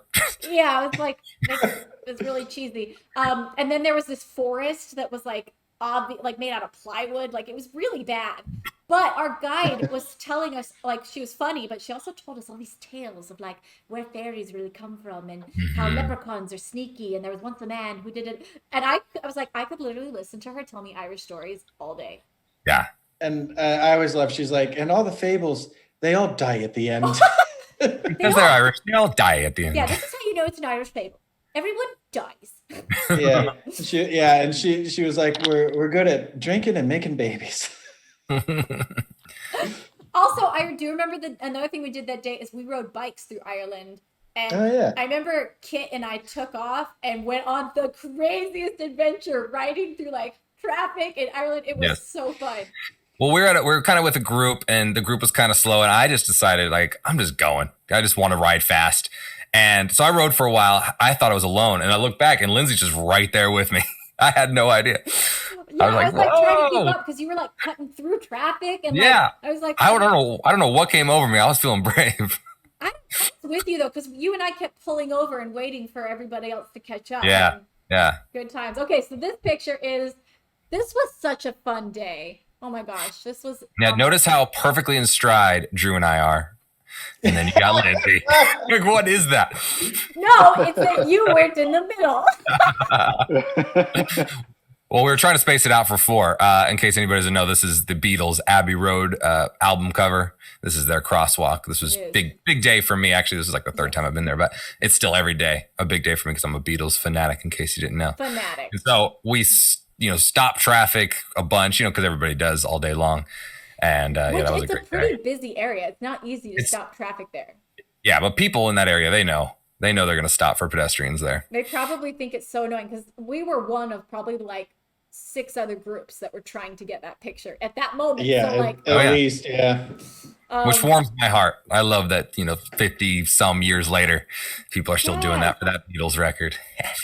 It's so insane. That was a really fun day. I remember just having a blast. We just walked with our crew around London and did like really touristy things, and it was really fun. And we all kind of had split up. We were in groups of like 5, and then we'd meet up, and then we'd like split off again and run into other people around the city. It was just, it was the second to last day of tour. Yeah, we ended with bowling that night, I think. We did. We had a bowling. Oh, it was called like the basement bowling alley, right? Yep. Yeah. Yeah. That was really fun. Awesome. Next photo. Oh, was that it? Oh, am I the only one that sent photos? Haha. You know what? I sent a video with no sound, apparently. Let's look at that one again. We look good. Yeah, we look good in that one. Let's go back to that one. Oh my gosh. I'm so sorry. I'm the worst. I have so many photos and I didn't send a single photo. So I kind of forgot about that. So thank you, Drew, for being responsible and sending photos for us to check. Well, being responsible, meaning I remembered 2 hours ago and frantically sent some. Oh my gosh. Well, You feel better, Drew? The crew didn't send anything until we were actually having the video. oh yeah, the crew is sending stuff as we're streaming. We'd bring up the story and then Andy Oh, would be like, hold on. hold on, I got a picture Hold of on. that. Hold on. If you can bear with me, Fish, I'm going to send you another one right now that has to be shown, or from that link that you sent. So keep talking for a second. I got to do this. Talk amongst ourselves. This is what it was like on Let's the guess freeway. what it's going to be. It's going to be better than you could imagine. Uh-oh. Eric. Yes, Eric. Uh-oh, Eric. Okay, so somebody, involved Derek. There's a clue. Eric, do you want to describe our elevator tradition?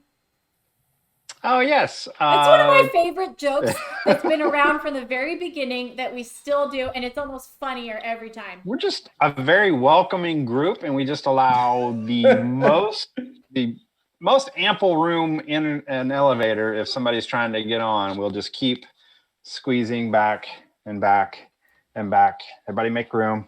Make room. Make room. Hey, Squeeze. hey, scoot Everybody back, scoot in. back. Everybody in. Everybody in. Even though the person getting in, complete stranger, usually has plenty of room, we'll still squeeze into a corner of a elevator just to make sure that And they're comfortable. oftentimes facing the wall. Sometimes, like one of us Oh, yeah. is facing Yeah. the wall. Make room. Everybody back up, back up. Well, it's in the squeeze that all of a sudden, well, I can probably fit tighter into this. And the next thing you know, it's, okay, Like well. 4 of us, or like It's how all many good. of us are closing into this corner, or even if it's just me and Eric, 2 of us way back in the corner. Squeeze. And then there's the whole rest here's of somebody. the elevator. Which may be a real thing with, COVID situation going on. Maybe we need to, how do you keep your 6 feet, That's true. I guess it doesn't matter. In a 4-foot elevator. Well, yeah, I guess it doesn't matter anymore. We've been given the go ahead. They've lifted it. Isn't that a crazy Yeah, thought? that was a good one. Wow. We could spit all over each other and sneeze all over each other, and it's just Can't like wait. before. Let's see. Do you guys have a favorite tour memory that you want to talk about, or like like an embarrassing moment you could remember, like when I was embarrassed on stage, or when something happened to us on stage? My favorite is definitely the bot's origin story. Oh, yeah. Please tell that.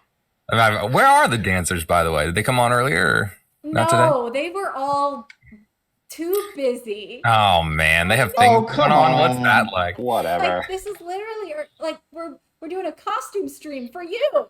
I mean, it's for me, but it's for their costumes. So Kaylin Rogers was first tour, I think, with her, right? Yeah. And we were only probably a couple weeks in, and she was going to be the ballerina for Shatter Me that night.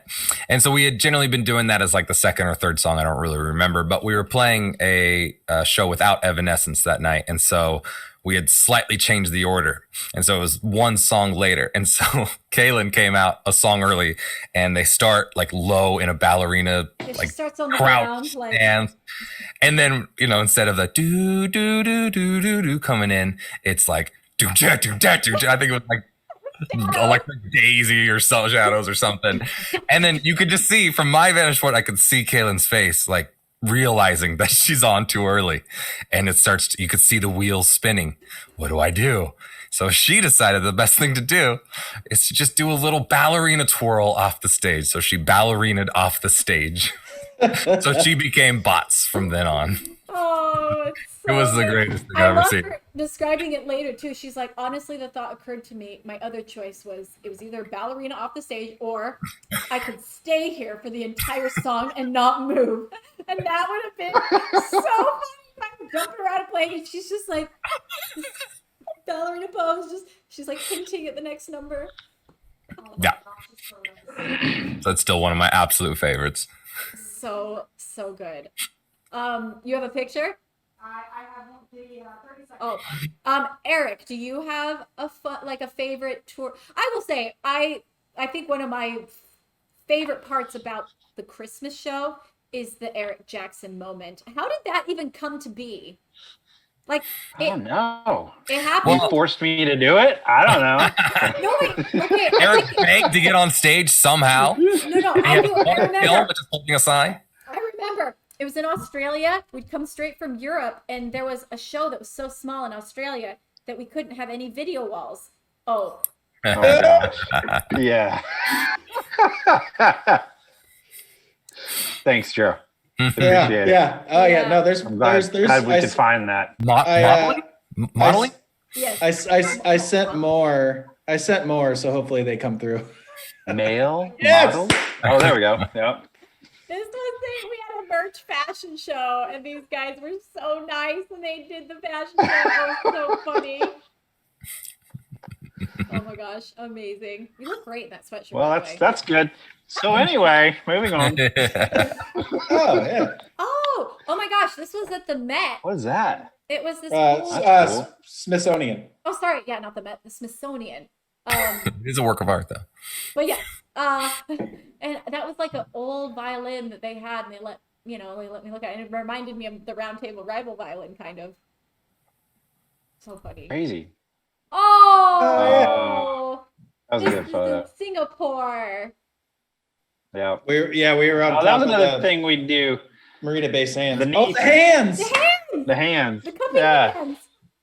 The awkward, like everybody puts a hand on somebody else, like Someone else's knee. yeah. Especially with Andy's look there. That's quite a creepy look he's got going. Yep. Oh my gosh. He likes the Yeah. look. So that hotel it's shaped like a ship that overlooks all of Singapore. So that whole That's, top balcony is that pool. That's Marina Bay Sands, right? Or Marina whatever. Bay Sands. Yep. Oh my gosh, amazing. Well, really quick, we have like 2 minutes left, but the Eric Jackson moment started because we were in Australia. We didn't have room for our screens, so we couldn't do the video break for me to change costumes. So we decided the next best thing was to have Eric Jackson go out with a sign that said, like, video break. Wait, I thought it happened actually, I'm remembering now, in like Birmingham, UK, and I went out eating a piece of pizza. Yeah, you went out eating a pizza. Was that in the UK? I know you I think went it was out the UK, yeah. eating a piece of pizza, and Steve-O and Pete just like danced around you lyrically. They danced all around. They They're frolicked like all over leaning me. on you and just like fanning you, and you're just eating pizza. And that was the origin of the Eric Jackson moment. And then and Kit took it to a whole nother level on our last tour, like telling stories with it of how Eric Jackson has. You say Well, that came about because Lindsay had a problem with her costume. And so we're told we have, Drew and I play It's a New Day, It's a New Dawn, all that stuff. And we're getting in, we have a little like solo break where Eric does a little dance thing. And we're told in our ears that we need to extend. And I don't want to I think it was that my zipper broke that night. I think that was the Yeah, zipper break. yeah, I So think it was your Lindsay and zipper I are breaking. freaking out backstage trying to fix the zipper. Make it last longer. We need more time. So Kit. So I didn't want to just solo I didn't know how long, it could be like 5 minutes. And so I just told Drew to break it down, and Drew's right there with me. And I decided to just give an origin story on how Eric Jackson came to be, how he came out here with a sign and how he worked so hard at it from a young age, and he always dreamed of doing this exact thing. I don't know why, but it all came out. It was And then amazing. We were, even though I was dealing with a crisis backstage, we were laughing so hard, and the crew was all looking at each other like, "What is happening?" It was so good. Kit is very witty and quick on his feet. A gift that I admire so much. You're so good at it. Like when I got stuck on the lift, you talked to the audience because I didn't have a mic, and you made it so fun and funny. Fun. it was pretty fun because you lived. I lived to tell a tale, and it's a great tale. I will say it's good for me because the pressure's off because I know nobody knows who I am. So there's no real pressure if I don't say something that's not particularly funny or stupid or whatever. Nobody knows who I am anyway, so they'll just leave, I think if they knew who I was, it would change. I would probably not be as good because I'd be in my own head a little more. So I will say that's my little secret, is knowing that nobody cares. I'm reading a great book called Letting Go right now. Highly recommend it. But it's like kind of about like get out of your own head, and like, so that's what I need to do. I need to get out of my own head so I can be funny like Kit and mean like Kit. A healthy amount of apathy, a healthy amount of apathy. Oh my gosh, amazing, guys. Well, thank you so much for chatting with me for the last hour. I like this makes me so excited to be on tour and be able to do this and stay up late on the bus eating toast, because that's what I do. Our cereal. Toast or cereal. So I just love you guys so much. Thanks for being here. Happy birthday, Drew. Happy anniversary, Drew, for us. And very nice. Can't wait to see you guys in 6 weeks. Yeah. See y'all soon. Bye. Good to see you. I'll be right back, Bye, everybody. guys. So stay tuned, and I'll be back and playing some violin and doing some giveaways. See you in like 2 minutes.